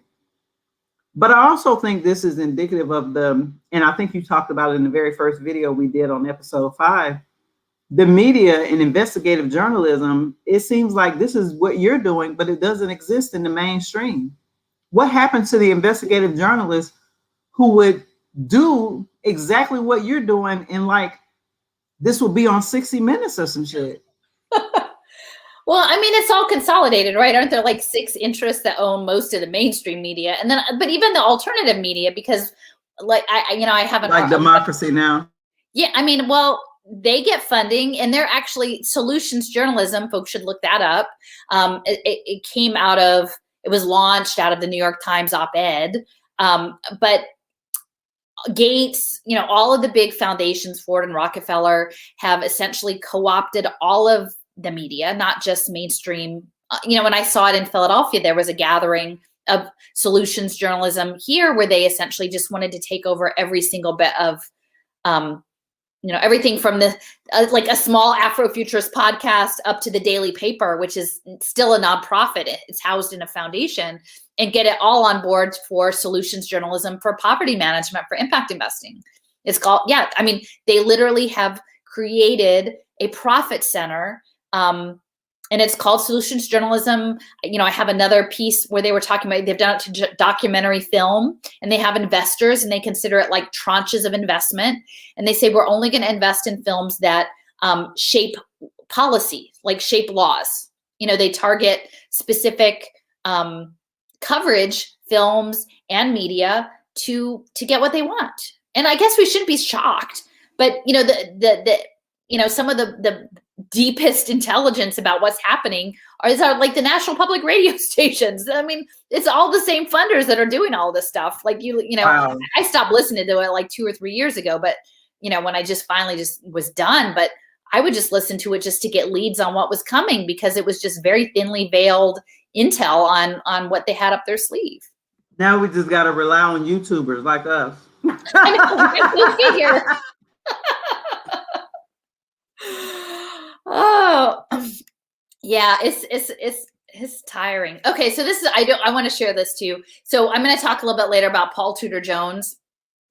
I mentioned Robert Duger. He was with Ready Nation, and unfortunately, I'm not sure. Is there any way that the comment that's across the bottom, can we move that over or not? Oh, cool. All right. So these are, this Council for a Strong America is kind of this weird shadowy group, and I would encourage people to look into it because I think they've got like chapters all over the country.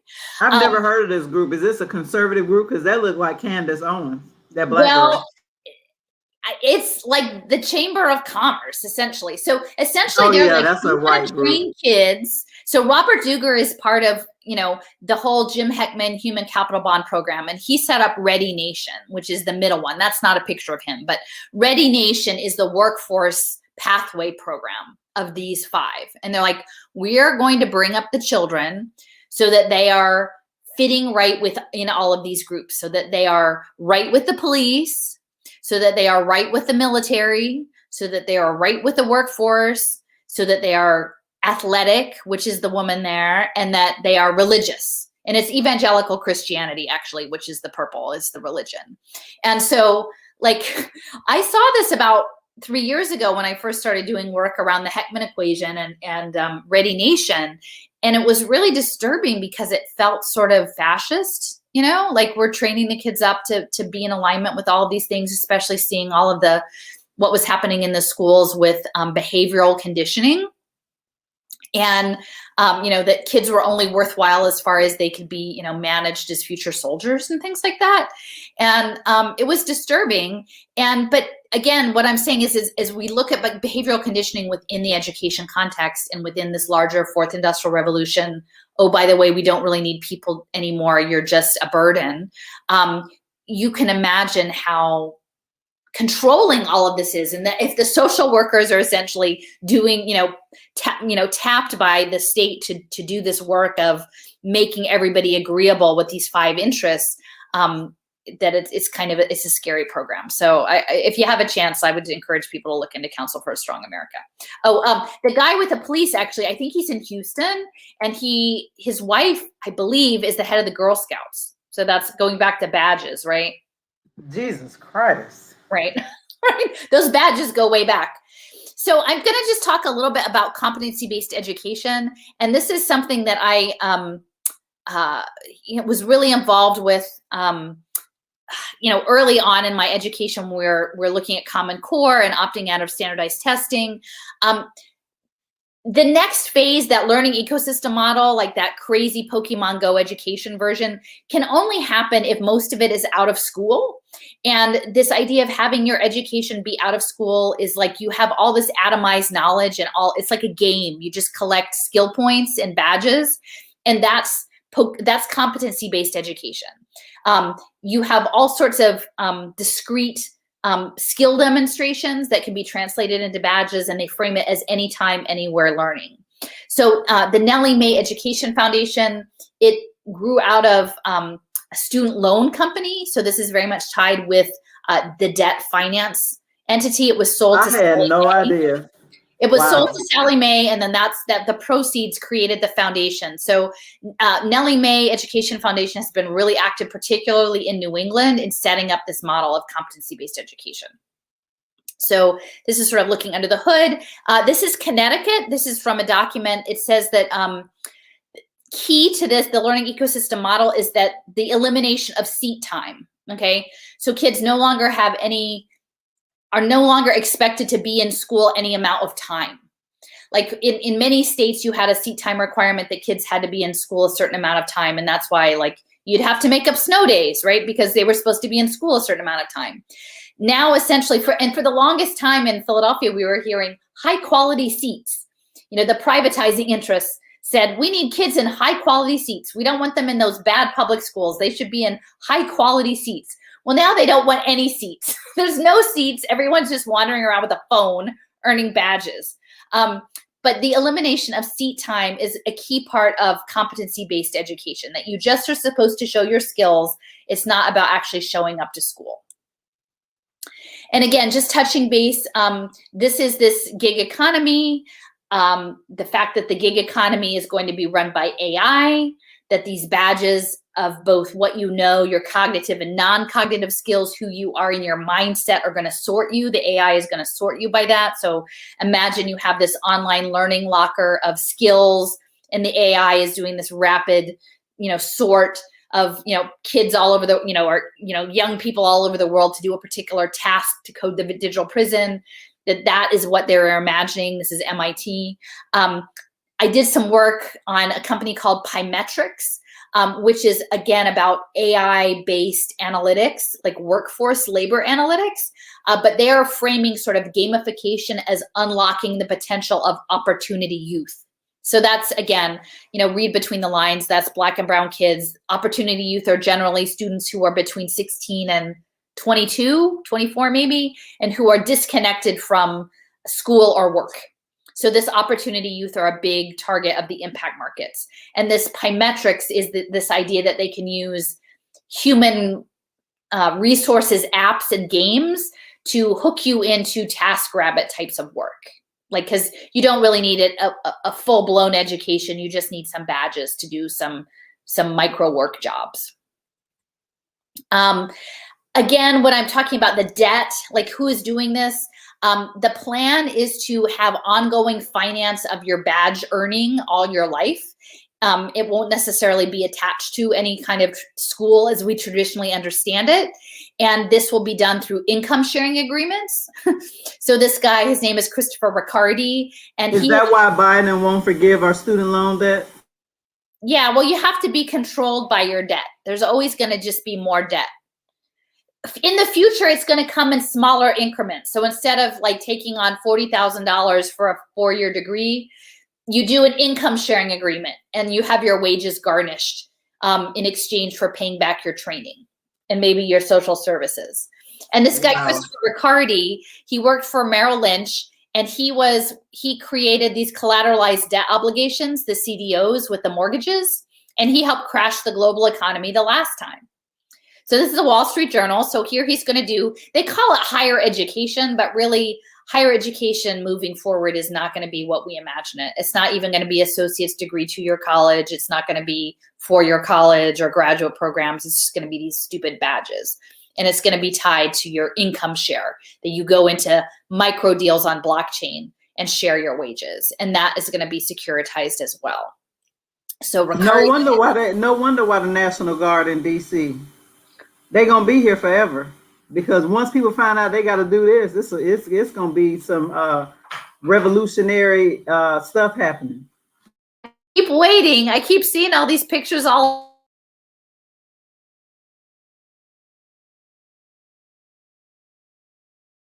income sharing agreements, and Riccardi is in this mix.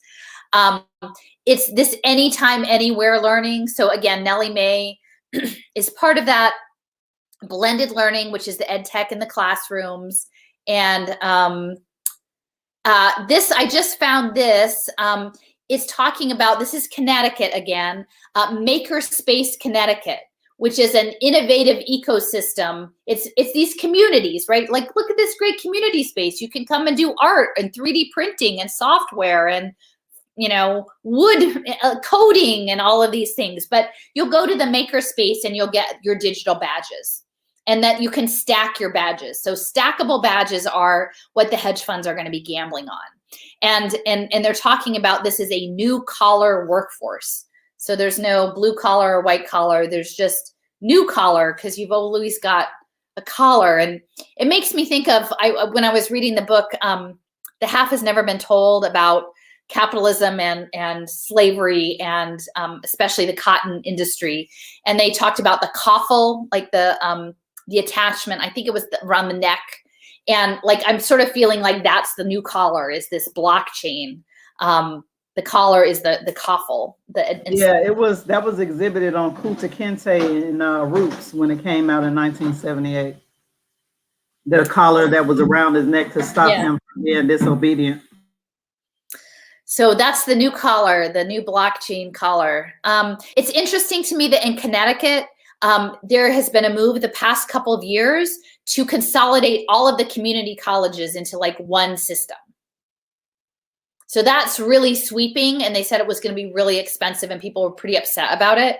But I think you can imagine that is tied in with this badge system. That as my friend Paul, he's talked a lot about lately of jettisoning legacy systems. We're just clearing the deck. Anything that was the way things used to be, including up to even having a human body, that's just jettisoned. We're getting rid of it all. So community colleges, I was really frustrated because even with Bernie, like I think Bernie knows a lot about what's going on with this, and his wife Jane, because she's in this higher education space, and all of this free college. Well, what does this mean in a learning ecosystem, learn all the time, lifelong learning badge system anyway, right? It's interesting to me that they're targeting the community colleges here. Wow. Did Bernie's wife work at a community college? I didn't know that. She's in higher education and like youth services. So yeah, I think she ran a college, but then it went bankrupt. So she's aware. Wow. She's in that space. Both youth services and education. Well done, Allison. You just crushing all of our dreams. I was a big Bernie supporter. Well, she talked about like an IEP for every child. She's like, there's an interview she had with this guy, Nikhil Goyal, like he's one of these, like, I think he's in on it too. And she's like, every kid should have an individualized education plan. And I'm like, that pretty much sounds like a bunch of badges in the learning ecosystem, if you ask me. So, and Vermont is very big into competency-based education. Like they're way down. I did not know that. Wow. Yeah. And actually I saw the communication plan for Nellie Mae's rollout in Burlington and Winooski about it, and I'm like, Vermont is not that big. Burlington is not that big. You would have to work really hard not to know that was happening in your community. Well, so that's why they start with the small communities, and then they eventually come to the bigger communities and the bigger cities. Yeah. Wow. Yeah. And sometimes actually, and this is interesting in Lower Merion, like you would think, oh, they're going to target only low income, but they also like to target elite districts too. Because if they can groom them and say, well, everybody wants to be like you, why don't you adopt this? And then you can sell your brand to the aspirational districts, right? And so then, then the middle, and we're seeing that in Lower Merion, it's being taken over in that way. And they're sort of pitching it like, well, everybody wants to be Lower Merion. Like you can sell your brand of blended learning and, learning models to Havertown, because Havertown isn't quite as good as Lower Merion. And then you'll have like a commodity you can sell to other people. But meanwhile, they're stealing all the teachers' intellectual property in these online learning platforms.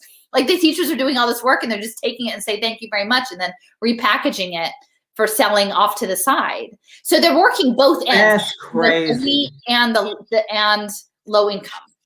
I'm surprised the teachers union aren't fighting for the teachers' intellectual rights in this damn game.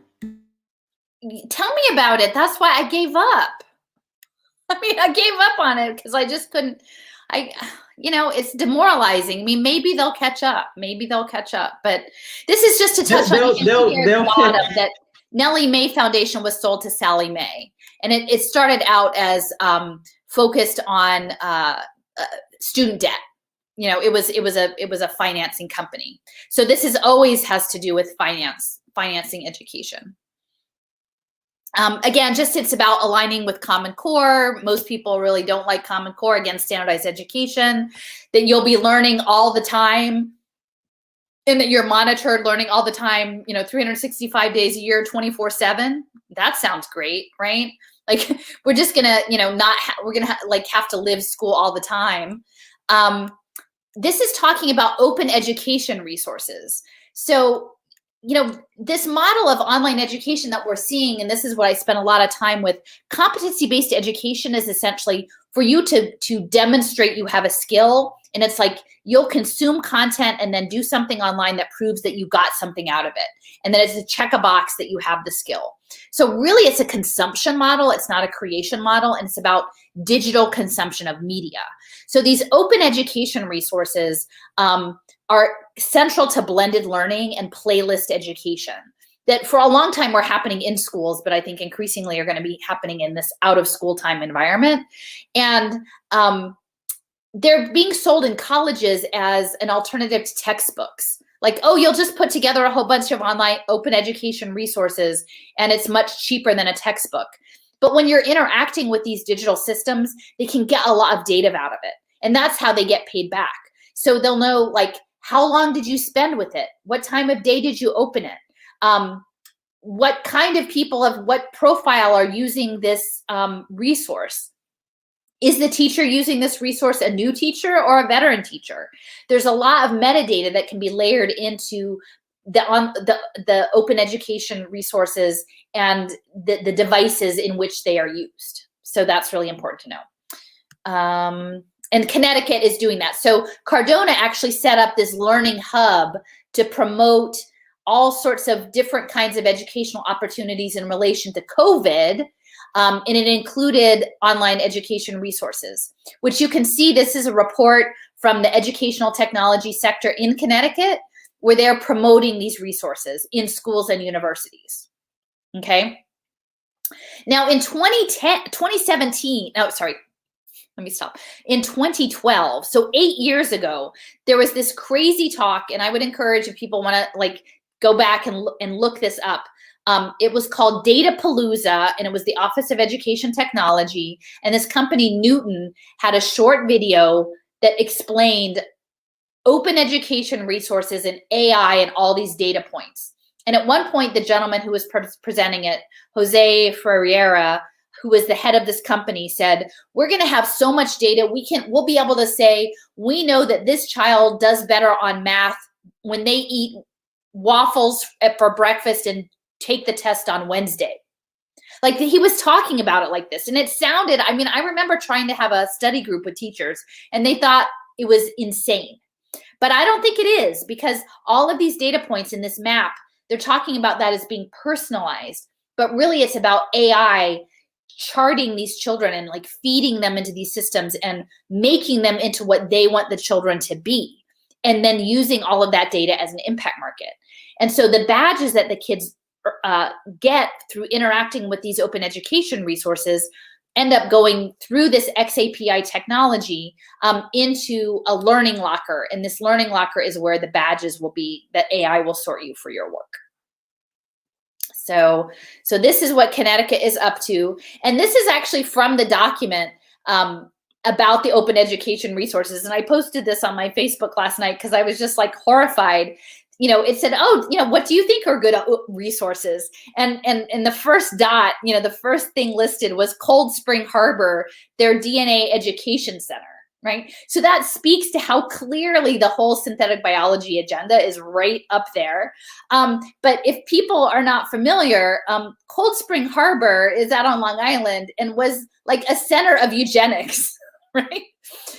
And, I paired it with this slide about iGEM, which my friend Stephanie shared with me, the International Genetically Engineered Machine Competition, which has been going on since 2003 in high schools and universities, is that now we've got open education resources where kids are earning badges and they might be interacting with content that's advancing eugenics and synthetic biology without even any kind of peer group or teacher or anyone to talk about it with and to sort of unpack what the bigger picture is behind any of this information they're consuming. They're just consuming it and then being asked to sort of either regurgitate some task that proves that they got something out of it, or perhaps perform with some wearable technology, some task system, or do an online experiment. But this is really, really serious, because we are moving into this moment where people's ability to like process knowledge and the ethical implications of it are profound. And these kids are navigating it all alone. So, I don't know. The badges are going to lead to something in the competency-based education called a mastery transcript. This is a transcript that's not going to be like classes. It's going to be these stackable credentials, including social, emotional behaviors. And they are actually piloting the Mastery Transcript Consortium through very elite private schools. But in Connecticut, they actually incorporated a public school called Windsor Locks. And, you know, by the look of it, it doesn't look like it's an aging school. So I'm really interested in why in Connecticut that the Mastery Transcript, these fancy elite private schools that are advancing this new form of stackable credential badging in place of a traditional transcript, how it is that they've come to include Windsor Locks in this. But it's in Connecticut, and I feel that that's significant for the picture. So, wow. Again, these badges are your whole life. Like, at least, how many days, sometimes I go, well, at least I don't never have to take the GRE again, or the SAT, or an exam. Yeah, they're starting to get rid of the test. So damn, that's even connected to this, because a lot of people are California is one of the biggest states, and the California, I guess, university system announced in 2020 that they were no longer doing SAT and ACT. Wow. Because it's all going to be badges. And the thing is, like when I was doing this work around opt-out, this is where I realized that we had really been misled, was that the hedge funds, when this all happens and they have the pay for success and the ed tech and the real-time data and the wearable technology tracking people in the augmented reality cities, they need real-time data flows. The derivatives markets need data. The AI that runs these derivative markets need tons of data, real-time data, always changing to place the bets. And guess what? Guess what they're doing now, Allison? They're getting it all from the virtual school right now. Yes. I mean, they're training it. It's not quite there yet. Like, they need the policy infrastructure. They need to get everybody on the digital identity, but soon they're normalizing it. And, and it's lifelong learning. That's what they're going to say. Lifelong learning, anytime, anywhere. You're always going to be tracked by what badges you have. And you can keep it, stackable. But can I say something? And this is what I think is really sick about this. They take ideas, novel ideas that come from people who are into like social justice. So like, for instance, I'll tell you, when I first started hearing about preschool promise, everybody has to invest in preschool. There was a Black woman who started the National Black Child Development Institute in the 70s. And she was advocating for that back in the 70s. Yeah. But she wasn't advocating for like this version of it. She was saying the data shows that if you invest in babies, then they will be successful. You know what I mean? Right. But now, and Amos Wilson is also another Jagna of mine. He's actually he's an African American. He's an ancestor now. He passed away in the 90s. But the man was like a prophet. He always would say, every time we protest and we always push for things, he said, "Oh, you'll get it." He said, "You'll definitely get it, but it won't be in the way that you wanted it. It'll be still to serve the interests of the most powerful." And every time I think about like how people are celebrating that bail reform, right? I be thinking about you all the time. And I'm like, they don't need no fucking bail no more, because you're going to be digitized in prison. You're going to get a shock in your biometric when you leave the house. Yep. Damn. I know. But I'm not giving up, because people are smart. I do think, but people have to learn to not trust the system. And I think that's a hard lesson. You would think people of color would not trust the system, but we fighting each other and beating up on each other for not running to get the vaccine. We fighting and beating up on each other for not running and believing in all this bullshit. I think people want for things to be better, than they are. They want to believe. It's It's a real strong desire. But yeah, I agree.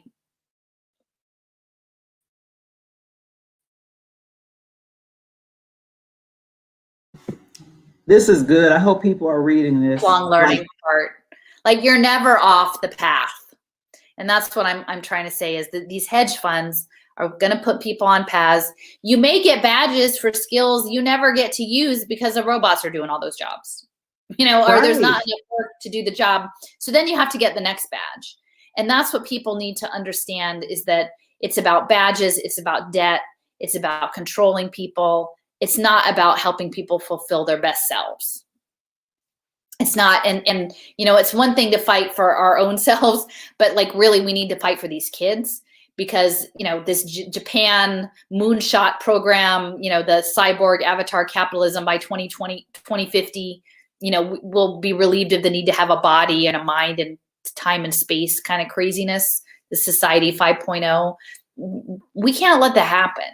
We really can't let that happen. And with every digital badge and all of this metadata and digital dust and whatever, it's making these digital twins and it's virtualizing digital dust. Life. What the hell is digital dust? Well, it's sort of like all your footprint, like all of, every time you're tapping on the keyboard, it knows your biometrics. Like they know your pressure points. They know, they can tell, they already have this, like if they're doing online school and college and exams, like they'll know if someone comes and logs into your account to take the test for you, even without a facial recognition, because they know all of it. Like they know how hard you hit the R key. You know what I mean? They know, and we've even seen that last week. They were talking about Microsoft patenting the chatbots, right? Using your text and sentiment analysis to develop chatbots of actual people. That's all the digital dust. So, okay, virtual reality. So this is part of the haptics, control systems, the remote robotics. It's not just for fun. They're coming into the schools and they're saying, oh, Google Cardboard and these virtual reality headsets. And they're really cool because look, you can go on a field trip to the national parks that you're never going to get to go to now because, you're locked down. Or, the parks are burned up or the glaciers melted or whatever, but you can go in your headset, you can earn badges in your headset. And it's for this, here's the Davos. This is 2019, Globalization 4.0. So that was the theme. That's the remote robotic labor. This is a book, they're talking about automation, the gig economy and welfare, so that, this is labor economics. They've already got it planned out. This robot here in Japan is being operated by disabled people. And actually, I spoke with Sophia Smallstorm. She's very interesting. She has her own, I'm not sure if she has her own podcast. She does interviews and subscription service, but she's very smart. She's shared a lot with me about piezoelectric energy, human energy harvest. And she said, Allison, I was listening to your talk with Sayer, and I'm realizing that as more people are actually become vaccine injured and people's, the synthetic biology and then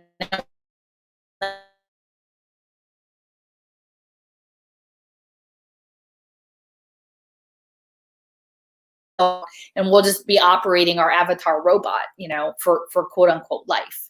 And that's a pretty scary thing. But my friend Tanya, once she told me, I think there's a Bruce Willis movie about that like your avatar goes out and walks around and you're just stuck in your house. But Japan, they're already piloting that. And they're the ones who are looking at the Society 5.0 robot world. Let me see. So virtual reality can also be open education resources. It's not just reading an online book or doing an online game. It could actually be virtual reality as OER. The OER, you can earn badges in the virtual reality that will go to your learning locker. So this is from that Ford Foundation report actually about museums and education, Zakia, about, and I'm just going to read this because I think it's yeah, please do. Yeah. 2014. So, okay. So the decline of FTE, full-time employment. Traditional schools are designed to prepare students for traditional jobs, which are increasingly rare. We are seeing the decline of full-time, long-term employment and the rise of the gig economy, one in which more and more people are freelancers, piecing together bits of work. Online services like Odesk, TaskRabbit, and GigWalk facilitate matching workers with employers more quickly and efficiently than the old-fashioned temp agency, providing tools for anyone to patch together an income from diverse bits of work. Okay.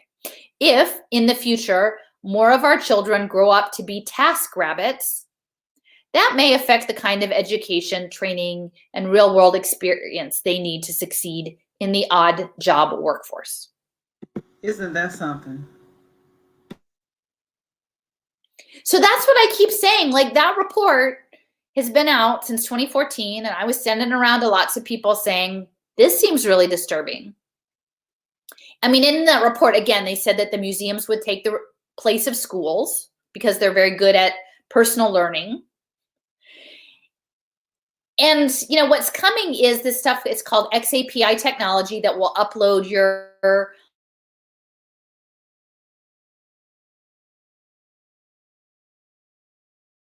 so you kind of cutting in and out a little bit. Oh, sorry. The Learning Record Store is connected to augmented reality,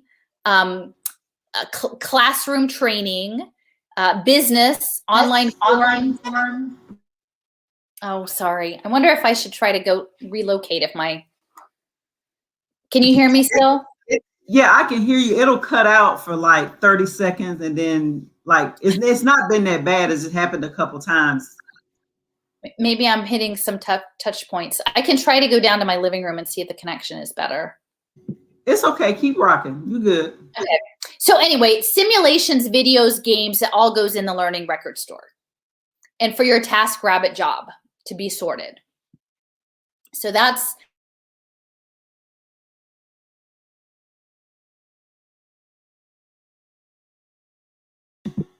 solutions for the military.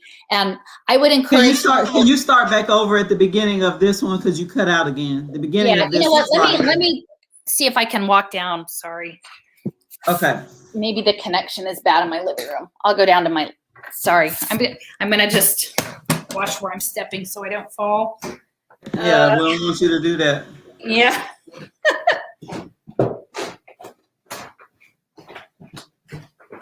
Okay. Let me get my stack of books. This is my podcast stack of books for the computer. Okay, no problem. You're good. All right, sorry guys. Let me see if this is better. This is closer to the router. Okay, so we can track it. It's part of XAPI technology is what gets your the information from a device that is not a typical laptop into the system, into your Learning Record Store. So there was something that preceded it called SCORM, Shareable Content Object Reference Module, also military technology. But SCORM could only get stuff from a laptop. It couldn't get stuff from wearable technology or a phone or an iPad. So XAPI can get it from all these other things. And I would really encourage people, if they can like look up this video, it's just on YouTube. It's really like 2 minutes long. It's really short, but slow it down and look at it a couple of times, because it's an analog, like a flip clock. That's what those 3 boxes are for. And it talks about, it shows in the demonstration all of the different digital streams that are collecting information about you for your Learning Record Store. From emails, from audiobooks, from simulations, the source of it, and the badges that were acquired. And it's pretty fascinating to watch. So, but ultimately, it says learning happens everywhere. So again, it's this decentralized model, but that we can track it, right? That the learning happens and is being tracked and watched. And, you know, it disturbed me a couple of years ago. I resent these people, because the learning happens everywhere is a homeschooling model. Like traditional homeschoolers say that, and they spin it, man. This is terrible. And it's military. So I mean, 2 years ago, I was really upset by this. And actually, when I was coming back from my trip in South Dakota, this company that developed this problem solutions is actually in Johnstown, Pennsylvania. It's in Western Pennsylvania. And I stopped there on my way back and I saged it. I did a sage cleansing outside problem solutions because I'm like, we do not consent to this. We do not consent to your competency-based education, to your badges, to your human capital program. We don't consent. And actually there was like a little bench outside and I just sat there and it was mostly closed. But, it's like the banality of evil, right? It's in this like small, mid-size Western Pennsylvania town in an office park, next to Lockheed, surprise, surprise. And that's where this is going on, but people don't consider it military technology and they might even think it's fun, except for it can be tracked. And now that we understand the larger context of what the tracking means in terms of censorship and everything else, and the implications of being tracked and traced and profiled. So this is, I'm not going to be able to go into a lot of detail, but I made this map. It's of virtual reality. It talks about the open education resources. It talks about that a lot of the virtual reality and the gamification is tied to military simulations. A lot of these technologies are developed to track soldier performance and simulations. I have a friend, Joseph, who works in this space. And he says, yes, there's a lot of fluidity between the video game design companies and the defense contractor simulation companies. It's very blended. And gamification and behavior management is a key piece of it. And a lot of the virtual reality programs are actually being piloted in an education context through UNICEF, internationally through humanitarian aid. And a lot of them are being targeted specifically at Africa. I'm not surprised. The target has always been Africa, raping them of their natural resources for cell phones and everything else. Yeah. And so this is what it looks like learning everywhere, right? We're training kids in VR headsets to work in Amazon warehouses. And, this tablet, this is from JCA Solutions, is a defense contractor in Orlando. And this is talking about capturing learning in virtual reality and augmented reality. So the tablet is essentially an industrial system where it's going to show you how to operate that part of the machine. And this system is only possible because with your haptic robotics or this new globalization, you're never going to actually understand the machine you're running or what it does or how it connects. You're just going to show up to work, quote unquote, like maybe that's in a haptic suit, and they'll tell you what button to push. So it doesn't involve intellectual thought. They don't want you to know how to run the machine. They just want you to show up and do what they tell you to do. It would be in the benefit of the masses to learn these machines, no? Well, they don't want you to learn the machine. They want to keep everybody only knowing. I mean, it's just like it's control. Yeah, it's control. Yeah. Right. I mean, you're not supposed to teach slaves to read. You're not supposed to. And actually, one of the virtual reality programs in Africa, they said that they were going to do coding with gestures, and that essentially they said those kids would never learn how to read. That they would just use gestures to code this virtual jail, I guess. And again, I'm touching on this because OER is something that's being used in Connecticut. And again, think back to Dr. Cardona at the beginning. He's in this virtual reality headset. Like, this is what he is modeling, is this new program. Wow. And that's why this is important. This is a diagram that shows the information that can be captured from a virtual reality headset and the haptic controllers. And most people do not have any idea that those are data gathering devices, in addition to having an experience that the machine is learning the person. Machine learning, that's the new thing. Yeah. And so this particular slide share was talking about it was a competency-based education model, and the program was to have a child learn how to properly pet a dog. Like, that was the example. And so there were a number of steps on how to properly pet the dog. And you had to go through all of the steps properly to get the badge, in the virtual reality suit. And this is what's coming is, if you're doing this idea of project-based learning, which I'm sure is going to be advanced. Oh, let's don't do that horrible kind of education that we did before. We'll do projects. Well, Does it come with a VR headset? Does it come with haptics? Does it come with wearable technology? Is it tied to pay for success? Is it tied to badges? These are all questions that we have to ask, because increasingly these projects are not even going to be happening in schools. They're going to be happening, maybe they just ship, the price point drops for these cheap headsets that are probably going to burn out your eyes. Then they'll just send them to your house. Maybe they'll make you like pay for them with your income sharing agreement and do the training that way. So yeah, and so this is the newbie in VR. So that's one of them, and that is a very powerful image. And I just wish everyone would really absorb that, because what we're talking about with that, the capture, inject, trace, erase, is that the senses and the capacity of people to actually interact with the real world is being captured by that virtual reality headset that is across her eyes. She can't see the natural world and the infinity symbol there. It's very intense, that it almost feels very like demonic, that the imagery that's used in that picture. I mean, not the individual, but the way in which that person is conveyed and captured. And that the virtual reality, they talk about these immersive experiences actually changing your identity. And they talk a lot about empathy, using it for empathy, social impact investing, empathizing with refugees, or empathize with people being bullied, or empathize with racism.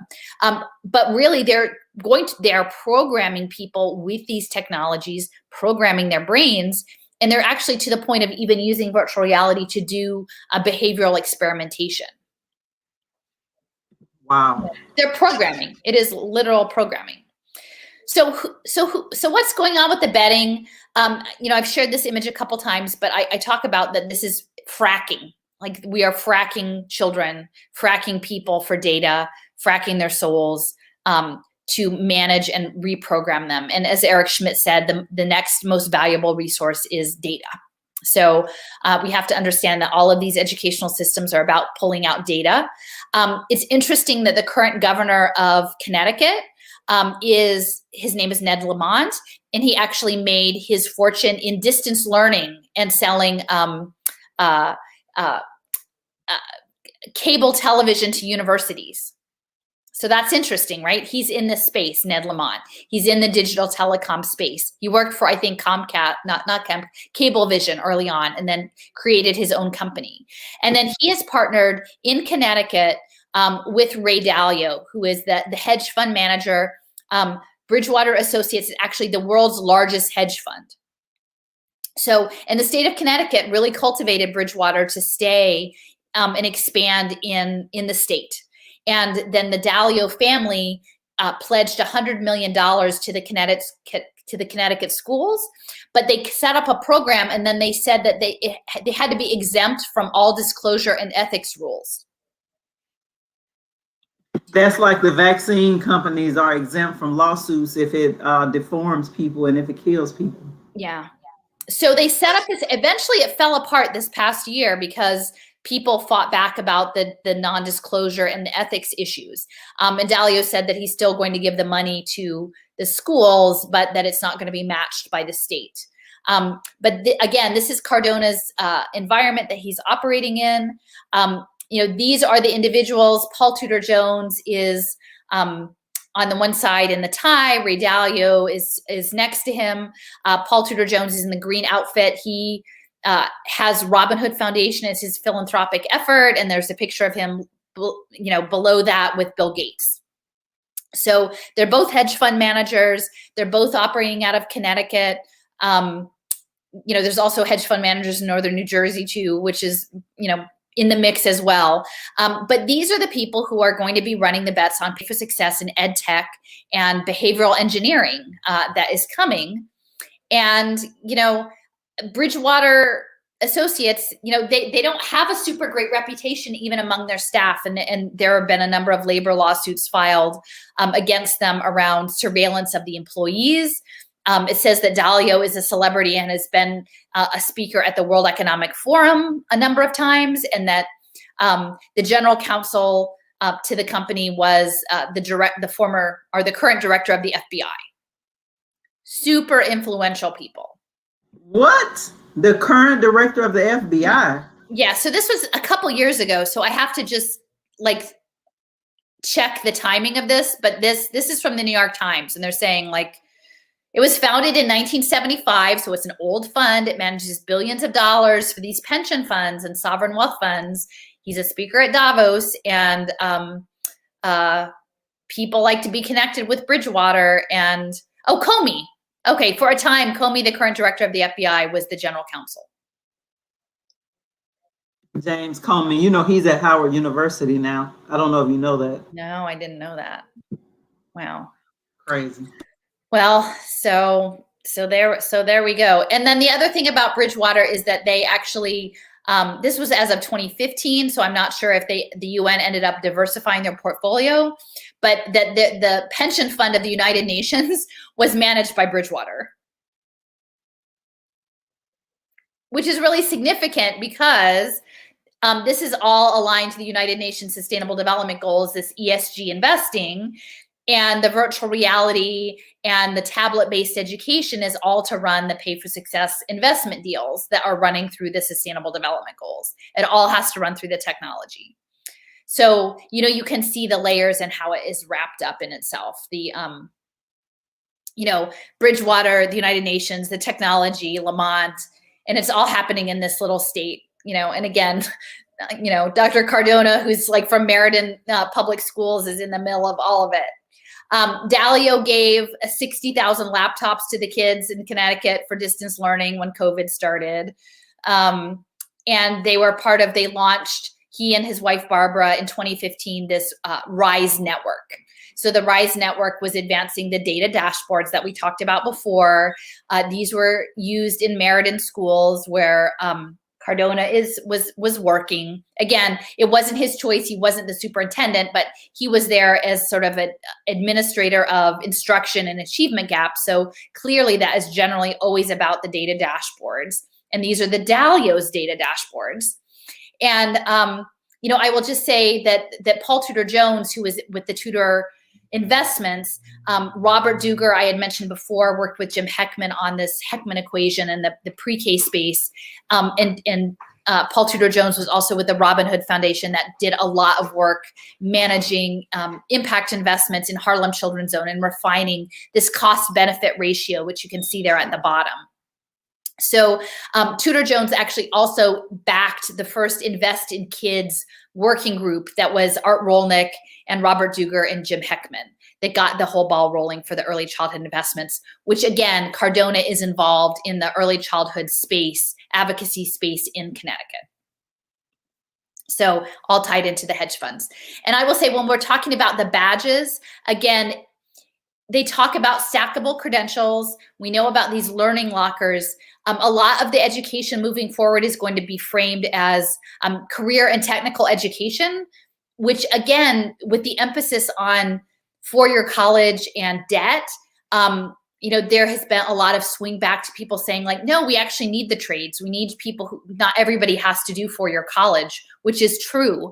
But at the same time, the work-based technical training that they're going to be advancing is mostly going to be coding and other type of work. It's not actually that your people are going to learn how to work on cars or do HVAC or, you know, do, you know, food science or that sort of thing. It's going to be these very technical baseline jobs, and that the work-based learning will be aligned to the education system. That's the pay for success will be part of this career pathways, and that there will be continual reskilling debt as people lose their jobs and get the next jobs with these income sharing agreements. So the badges and the digital credential lockers are key to both holding the credentials and holding the debt, your permanent record. Social emotional learning, that's something that folks are betting on. The Department of Education in Connecticut had a whole social emotional learning hub. There are lots of interest at Yale University that are involved in social emotional learning and child development. As I mentioned in a previous talk, Teachers College of Columbia, Clive Belfield there, he developed an equation to give a return on investment, I think 11% on social emotional curriculum. So again, this is a behavior modification as an impact market. And connected with this, you know, there was a study that said that essentially they said that critical thinking isn't as predictive of academic success as other behaviors like self-regulation.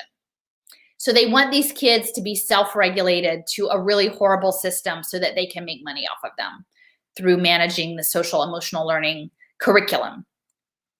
This is Yale. The Yale School of Medicine has Elevate, again, a policy lab to elevate mental health and disrupt poverty. So again, the poverty management is a key part of Pay for Success investing, and this Yale Child Study Center. Yale Center for Emotional Intelligence, again, sort of the tyranny of the Ivy League. They developed something called Ruler, which is about like mood meters and tracking kids' emotions, which we can imagine under this whole year, lost year of stress and uncertainty. Kids, everybody's mental state, but particularly kids, is not great. And so the Center for Emotional Intelligence is creating a policy infrastructure to turn that into an impact market. And then, we've seen, even leading into COVID, in many schools, the push for behavioral analytics, classroom behavior management systems, much of which were tied to token economies and Skinnerism, behaviorism. And this is just one of them. It's TaskRabbit, or Red Critter, sorry, it's Red Critter. They're mapping kids' social or non-cognitive skills. I'm getting a little tired now, but they're mapping all of the kids' skills, and they even have a home edition, which now makes perfect sense. I didn't understand early on why they had a home edition. It's because we are going to be at home, and they zing points with wearable technology to their wristbands. So it's just really barbaric. Cardona was a member of the United Way in Meriden, where he was, working in the schools. The United Way is a key player in the social impact space. They are advancing a program called ALICE, which is managing the working poor, assets limited, income constrained, employed. So that's the working poor. There is an ALICE program in Connecticut. And so while the United Way may seem really innocuous, something that every civic-minded person just joins the United Way, they're actually really central to the data interoperability program, the collective impact program, and this management of the working poor. And the Casey Foundation is part of this as well, this 2-generation, again, controlling families by controlling kids, holding kids hostage to their parents, that essentially they're saying that, you get better outcomes if you're managing parents' career pathways for the children, but it's all about the data analytics, integrated data systems for these 2-generation initiatives, and the data experts are going to be managing all of it. In Connecticut, this is the family recovery bond that I mentioned about the women who were in addiction and child protective services. So this was the social impact bond pilot. And again, BNP Paribas was investing in these bonds. So these women and children were a global commodity. And this was part of this Pay for Success project again, in Connecticut. But I talked with you about this a bit yesterday, that in Chicago, this idea of the social impact bonds tied to different analytics, including 3rd grade test scores. The Chicago social impact bond with Goldman Sachs actually had a parent academy component. So, that didn't really hit me till later, but with all of the home visits and homeschooling, this idea of controlling families in their home is really important. And so something that started off in the 1960s that might have seemed very innocuous here, that they called the CPC model in Chicago. I'm trying to see what it's now funded by Pritzker, as a commodities program. So that the monetizing family relationships is really key in all of this. And yeah, early childhood, we've talked about Strive. There are 4 different Strive Together programs. Strive is a spin out of KnowledgeWorks, and they're advancing cradle to career pathways and collective impacts. You can see here, they're connected to United Way, and they're connected to J.B. Pritzker, and it's all linked to impact philanthropy. Isn't Pritzker the governor of Illinois? Yes. And there are also Pritzkers in the Bay Area who are backing Newsom. There's another arm of the Pritzker family there as well. And I can't remember, they're in hotels. I can't remember which hotel. Is it Hyatt? It's one of the big hotel. But I mean, Penny Pritzker was the Secretary of Commerce for a while. And that's why, Obama, it's the commodities market. That's what Chicago is. It's commodities trading. It's futures trading. that Heckman and Pritzker and all of the EduCare all started out in Chicago is no big surprise. CME, the Commodities Market Exchange, is a major player in all of this and connected with Robert Duger, actually in Ready Nation. Wow. So Strive has 4 different outlets in Connecticut, Waterbury, Bridgeport, Norwalk, and Stamford. And again, you can see it's that, the imagery carries that this is a racialized project. The cradle to career outcomes, each of these is an impact market. Each of these things on the timeline is something that they're going to make money on.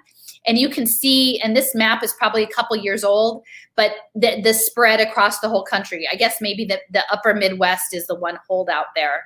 The data dashboard, folks, Social Solutions is one of the data dashboards for the social welfare state. That is connected to Steve Ballmer. His wife, Connie, is on the board of Strive Together, and they're connected in Blue Meridian Partners, which is doing early childhood. Oh, Blue Meridian Partners is doing what? Well, they're doing the investing in the early childhood impact space, among other things. So this is Ballmer in Texas with Commit. Commit is another Strive Together program, and there's a lot going on in Dallas with that, with Goldman Sachs. But so here's David Wilkinson again. He was the one who left the Obama White House working on social impact finance for Obama. He went to Connecticut to do the early childhood work. And again, we have Cardona. It says here that he's part of the Birth to Grade 3 Leaders Council, whose work it is to advance effective early childhood programming to help children be prepared for school.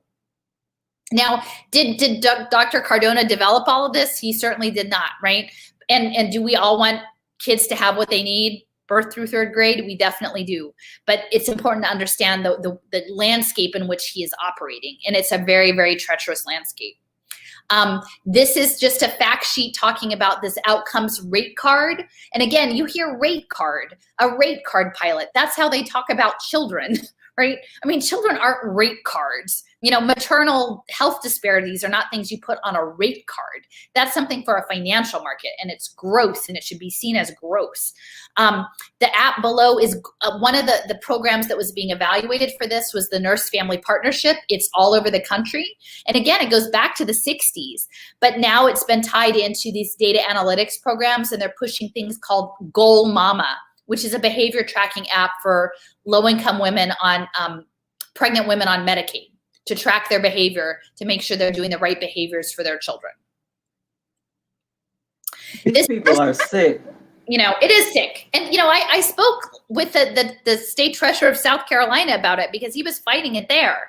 And, we're trying to figure it out, but like 2 white people shouldn't be the ones to try to tell people, we're trying to tell people, but we can't carry that movement, right? It has to come from the people. But how do we tell people, right? That's what I'm hoping the words will get, because there will be people who will fight against this, but it's not always who you expect. So this is essentially talking about these early childhood finance programs being tied to asset-backed securities. And that's the gray arrow there, the asset-backed securities piece. There's Pritzker. This is in DC, actually, at the EduCare in DC. I don't know if you knew that there was EduCare in Washington. No, he's there. I've heard of their organization, but yeah. Yeah. So he's in DC. These are the surveillance play tables to track the social behaviors. And here is Pritzker and Heckman in California pitching early childhood impact investing to investors and foundations in California. And it's all about, building brains. They're talking about actually building brains with neuroengineering. But who gets to build babies' brains, right? And to what end, and with what technologies, and for what reasons, and to what end, right? I don't think we should be building babies' brains to be part of a robot society. Is that how they're building the brains?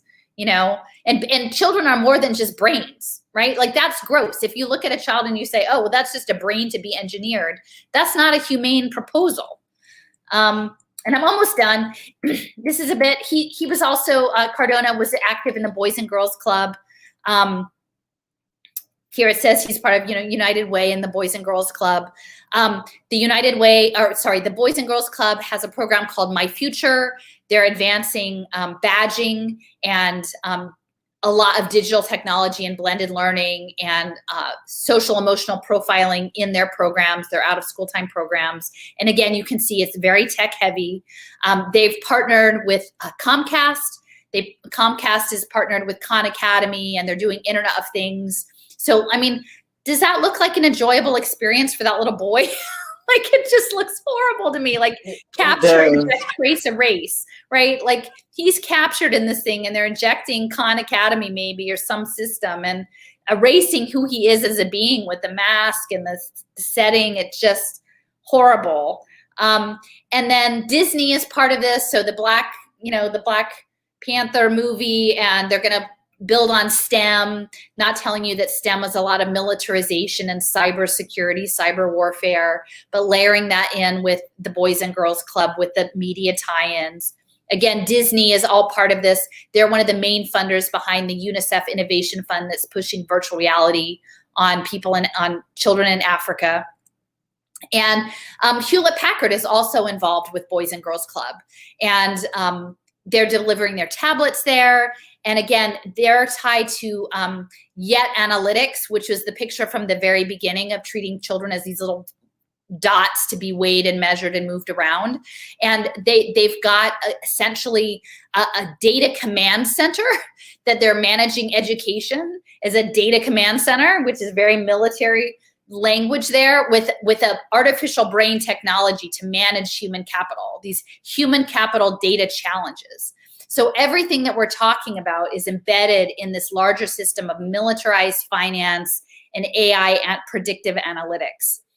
And just in closing, I want to emphasize, like, one of the major employers in Connecticut, it's finance, insurance, and real estate.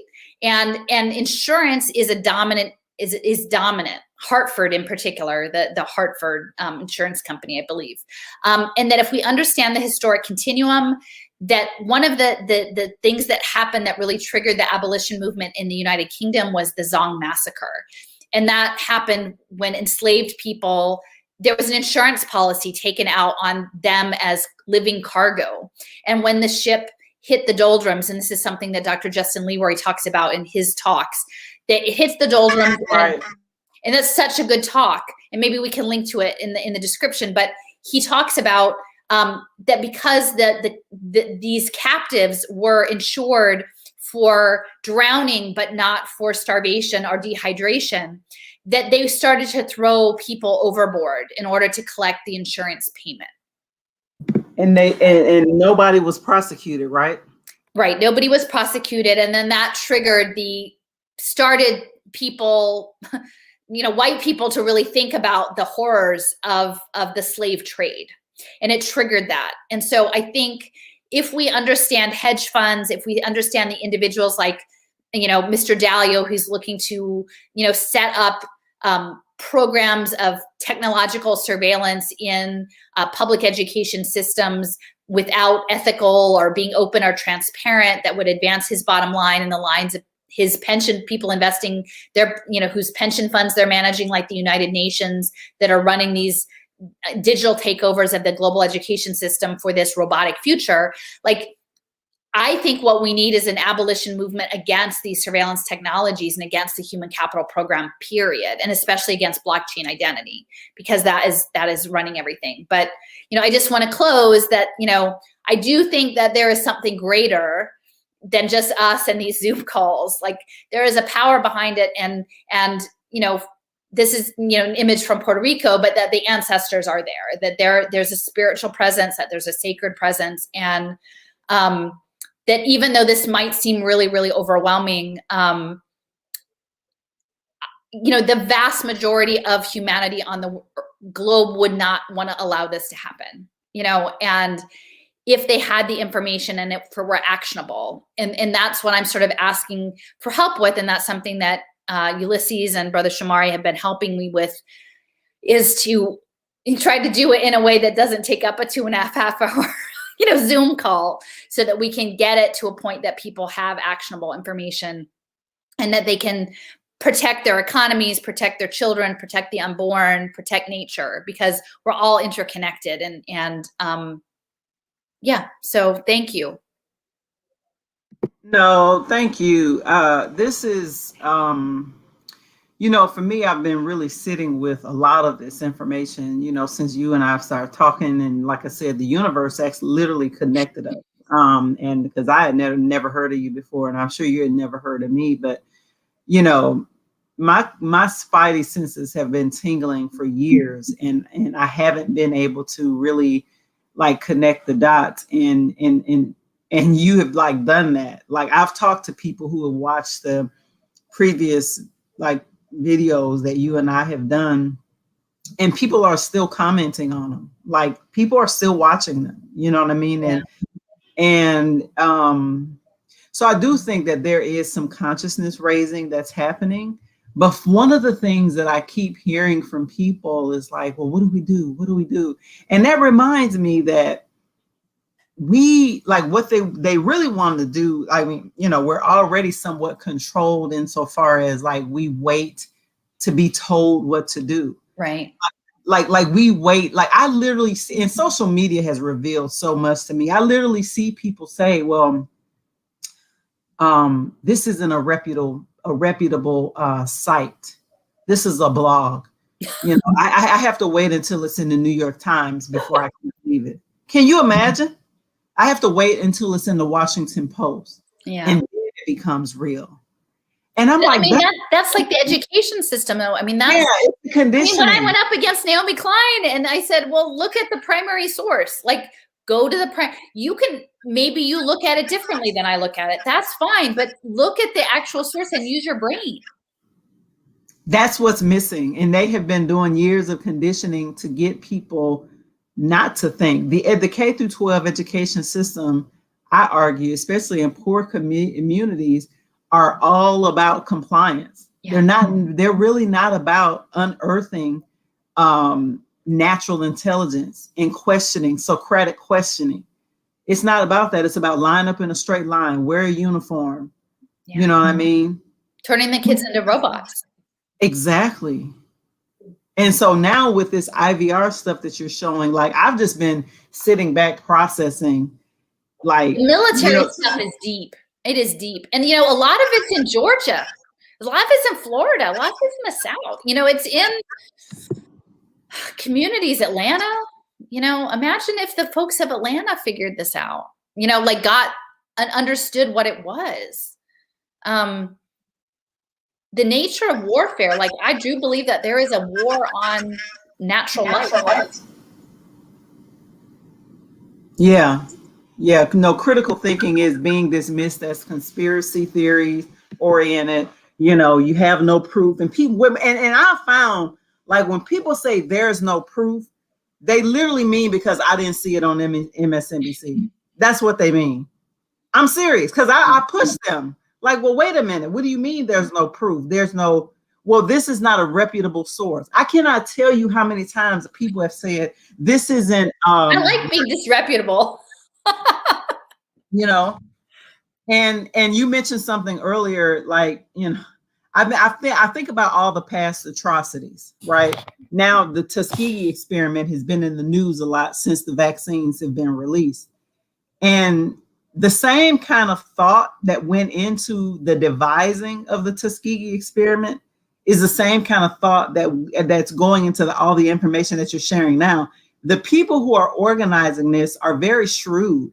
They know what they're doing, and they're prepared to take the money and run. And then in 20 years or 10 years, hopefully, or shorter than that, when people finally wake up and lawsuits are filed and all of this stuff that people go through, we're going to get a president like Bill Clinton did in 1994 that's going to stand up in front of the American people and say, I'm so sorry. I'm so sorry. And they're not. They're not sorry. And this is what I want people to understand.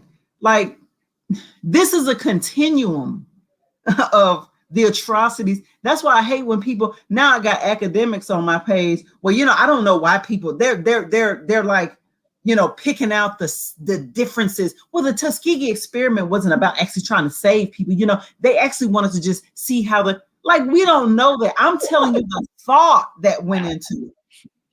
Yeah. It's not about like everything has to match up like linear. Oh, this is this. No, of course they change their tactics, but the whole goal, like you said, of population control of all of this stuff, that's still there. Well, like I said, the first OER on that report was Cold Spring Harbor. The repression and censorship by these same companies. I mean, and it's people on the left that's celebrating this shit.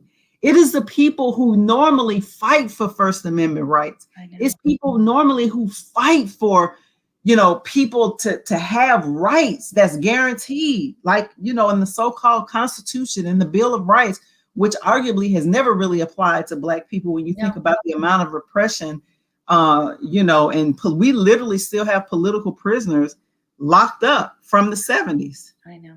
Almost 50 years. Mumia, he's from Philadelphia. Mm-hmm. Like all of this stuff. Yeah. I appreciate you. Thank you for taking your time. We have never been able to get together on a podcast and do anything under an hour. And I appreciate it. Seriously. There was somebody from Connecticut who messaged me. I'm like, I'm doing, and they said, well, I have a later meeting, but I'll try to check in. And then she's like, 100 slides. I'm like, I don't know. It's a lot, but I mean, people can refer to it. You can take it in stages, and wait a minute. I'm gonna click. No, I'm not gonna be able to click forward that much. Let me see. I just want to go back because I feel like, I want to close with that. Like, that's the image. That's the thing we have to understand. How do we get him out of that headset? Yeah. How do we all get out of the headset? Mm-hmm. Yeah. Because that's where we can go. Well, I think that's for the people who have been listening and liking and sharing this video with their loved ones and friends and family and any and everybody who's willing to still critically think and listen. I encourage you all to share this video. And sadly, some people are not going to believe it until we're 10 years down the road. And which I think is a good thing, is that these videos will be here as documentation that, well, no, don't say nobody tried to warn you. You just didn't believe that person because they wasn't a talking figurehead on MSNBC. But don't say nobody tried to warn you. This is going to be regular folks who fight this. I mean, that's when you look at what's happening in India and anybody if individuals who are the figureheads, it's too easy to get co-opted. It's going to be just regular people. That's why I really, for you, have this. I mean, I'm not saying you're just right, but to have these platforms, this really matters because it's this consciousness that matters, is raising it at this level. The problem is that companies like Google, Facebook, because YouTube is owned by Google. Companies like this, though, like, they're shadow banning videos and sometimes actually banning people. If you get too big, then pressure mounts from, and a lot of times they usually succumb to the pressure and they'll ban you. I know several people with pretty large followings, Black folks on Facebook, and their content is always shadow banned. That's the other thing we haven't really talked about, like all of the technology and how they can suppress your videos. Like they'll let you have the platform, but they'll participate in suppression. Like one way they do it is like you can type in a keyword and usually something will pop right up where they'll repress it and you got to go like all the way to page 10 on Google to see it instead of it being on the first page. No, this is real. They're doing shit like that. The AI, they program the AI to look for code words. Facebook is notorious for it. Google, I know several people. Yeah, but how many people are talking about open education, resource, virtual reality? Like I mostly talk about stuff that isn't. I had a friend tell me, and I tagged you in it on Twitter. I had a friend tell me, and she is a good friend, and I like her, but I had a friend tell me literally that I don't believe that AI and virtual reality is going to be running education. And she's very smart. Yeah. She's a Well, I would JD. hope that it doesn't. But I mean, I think it's naive not to understand where very powerful people hope to take things. Mm-hmm. I mean, we can hope, but I think to ignore it is not being in the interest of kids. Exactly. It is not. It's not in the hell. It's not in the interest of kids or families. Yeah. Because, like you said, like they're doing the 2-generation thing where they're including the families in the bad. That's big in Tulsa. That's big in Tulsa. George Kaiser's all about that. Aspen Institute and the Casey Foundation. And the Casey Foundation is based in United Parcel Service, UPS. So yeah, that's UPS money. Yeah, that's UPS money. Yeah. And that's and it's foster care. It started out foster care management. Wow. You know, well, I know we didn't really talk about this. One places that SORA Open Society has a separate office in Baltimore. They do. And we did a whole, I see Vanessa's on. Did you know that the black president of Open Society Foundation stepped down because he's taking a position in the Biden administration? Oh, of course. Oh my goodness. It's about to get really real. And the kind of money that was thrown at Biden, like I never made the connection because I'm like, we're conditioned to believe that Republicans are the people who are most close to the big money hedge funds, let Wall Street run amok, low regulation, no regulation. We're socialized to believe that what the fuck, Wall Street should be funding Trump. Why the hell are they funding Biden? Now you make it all make sense. Yep. Wall Street bankrolled, and specifically not just Wall Street, but Silicon Valley. Mm-hmm. They not only bankrolled Biden, they bankrolled the 2 Democratic senators who won in Georgia. Now, this is hard for a lot of Black people to hear. And I've been canceled already from some people in my community for pointing that out. But well, Biden's Delaware is the center of blockchain and the incorporation, these new fourth sector benefit corporations. That's going to be all up in Delaware. And Delaware is piloting blockchain healthcare records.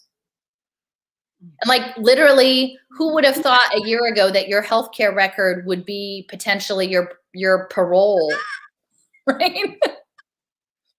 I mean, with the biosecurity state, your electronic healthcare record is essentially your mobility pass. Mm-hmm. You know, I've introduced you to Ralph Smart. He has a YouTube channel with 1.8 million people.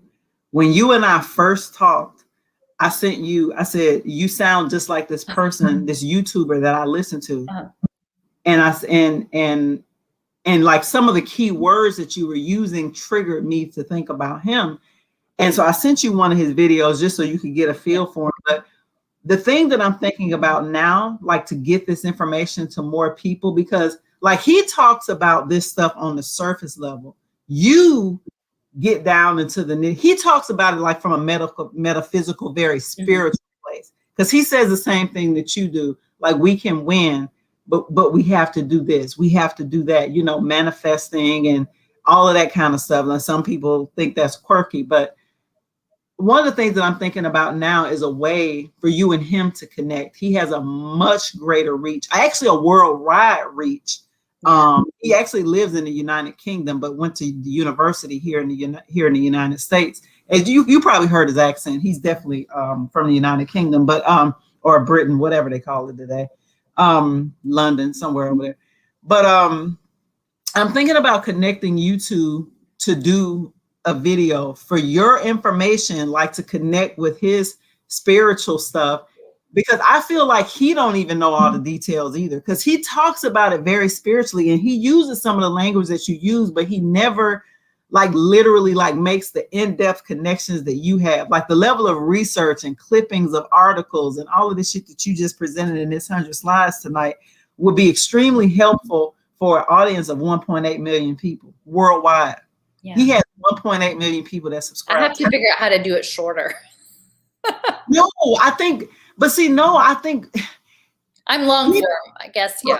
Yeah, people who want the information are going to stay. We've had a steady between 25 and 35 people steady fluctuating this entire almost 3 hours. The people who want this information, we have to let them want it and let them share it out. Yeah. But it's not about like trying to change the way people think, because I've given up, like how you said you gave up on the education justice movement. I've given up on trying to change people. I only want to connect with people who want to connect with this. Because how I met you was because I was already there. Like, I'm like, okay, I need to like make some connections. Like I know, like in my spirit, I don't like what's happening. I don't want to be forced to take a vaccine. I don't want to be forced to do all this shit that you showing that they want to do with kids. I don't want that. But I wasn't able to necessarily like make the argument in a concise way because I did not have literally all that you just presented tonight. And that's what it is. Well, and I to me, it helps me feel more in control of it. Like if I can map it out, it's kind of my processing. It's like, I see you, and literally if one of the things I can do is show up and contest this to people, like, because I'm in a big city, these people show up here. If I can come and say, show up in the Dirks at Senate building and say, I don't think it's right you put kids on surveillance play tables. Maybe that's all I can do, one person can do. But it does matter. It does matter. And whether we feel like we're making but I am going to reach out to Ralph. He like, when you have 1.8 million followers, it's hard to respond to every single comment. But one of the ways in which that I know that he looks at is Instagram, his Instagram stories. I'm going to try to connect with him to see if because he usually does it by himself, but there's been occasions where he's done a video like in collaboration with someone else. Yeah. And I would love for you all to collaborate to get this information to more people. Because this is global. Like you said, you've been talking to people in Japan. Yeah. This is not just the United States. This is a global. And that's why it's an imperial project. It's I mean, I said this in my talk with Sarah. It's cellular colonization. We're going to be colonized down to our cellular level. Yeah. Before we get off, can you share a little? Maybe you'll have to come back at some other time to like really get into the bio stuff, because a lot of people are pushing back on people who say, well, don't get the shot. There's nanotechnology in there. I don't know whether that part is true. And I don't know whether they, like the people who are getting the shot now, like there's some nanotech or some shit in it. I don't know. But I do see a lot of people pushing back on that part of it online. And I don't know whether you spent any time like really researching it. There was one person that did give a very powerful presentation. His as you said, some of the people are strange allies, but it's from the Nation of Islam. Dr. Wesley Muhammad, who was a PhD, he gave an entire presentation on why people shouldn't get the vaccine. I don't remember him talking specifically about nanotechnology actually being in this particular vaccine, but he did go back, and it made me think about you, because damn it, John Hopkins is in the middle of all this shit. He was talking about John Hopkins the entire time, and I was like, listen to Allison. He sounds like Allison. Oh, yeah. That's how I know this stuff is connecting, because he talked about the research from it. I believe he even mentioned Event 201. I never heard of that shit till I talked to you. Yeah, no, April Haynes is that, I went down to Baltimore with Jason and Vanessa and Rachel, and we spent a day just surfacing this stuff in Baltimore. I did, and analytics, the image with the daisy with the kid, those are ex-Johns Hopkins people, and that's in Baltimore. It's in the Inner Harbor.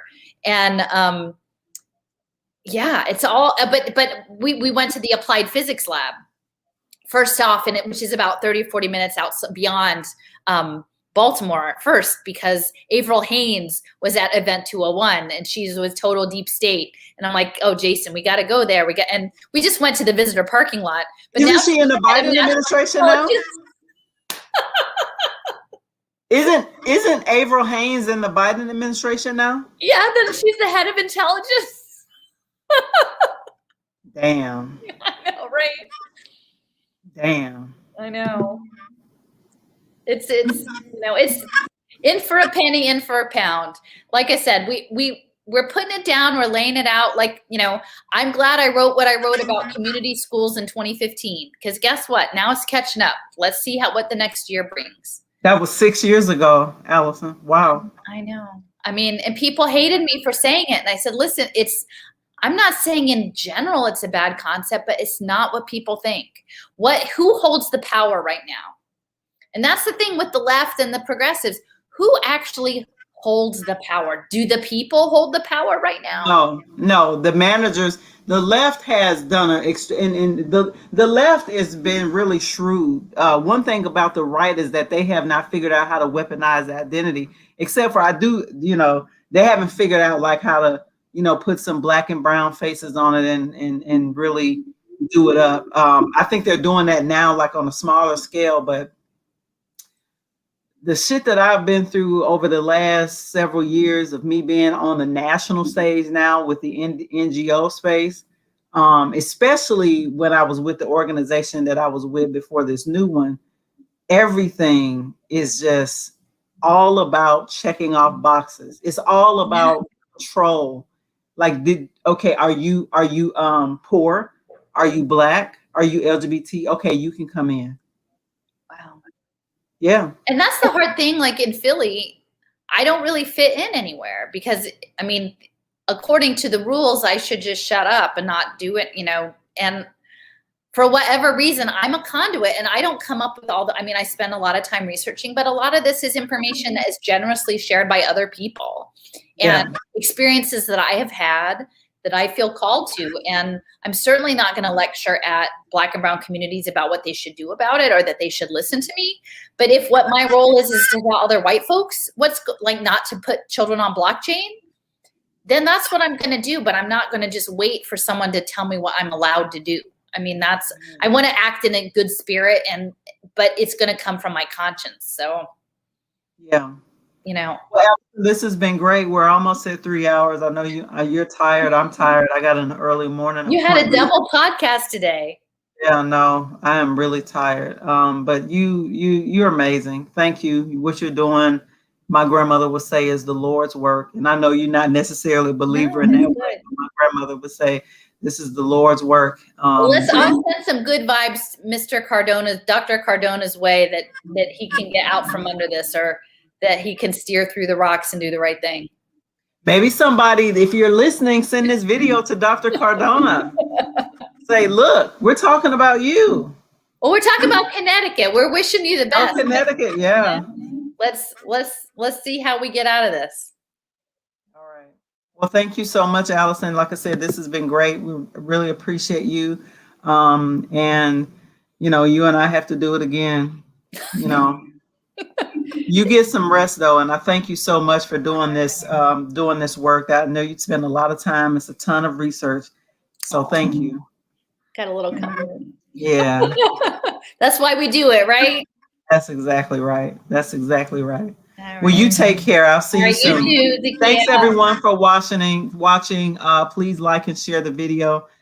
We need to get this out to as many people as possible. Say goodbye. Say goodnight. That was a gift.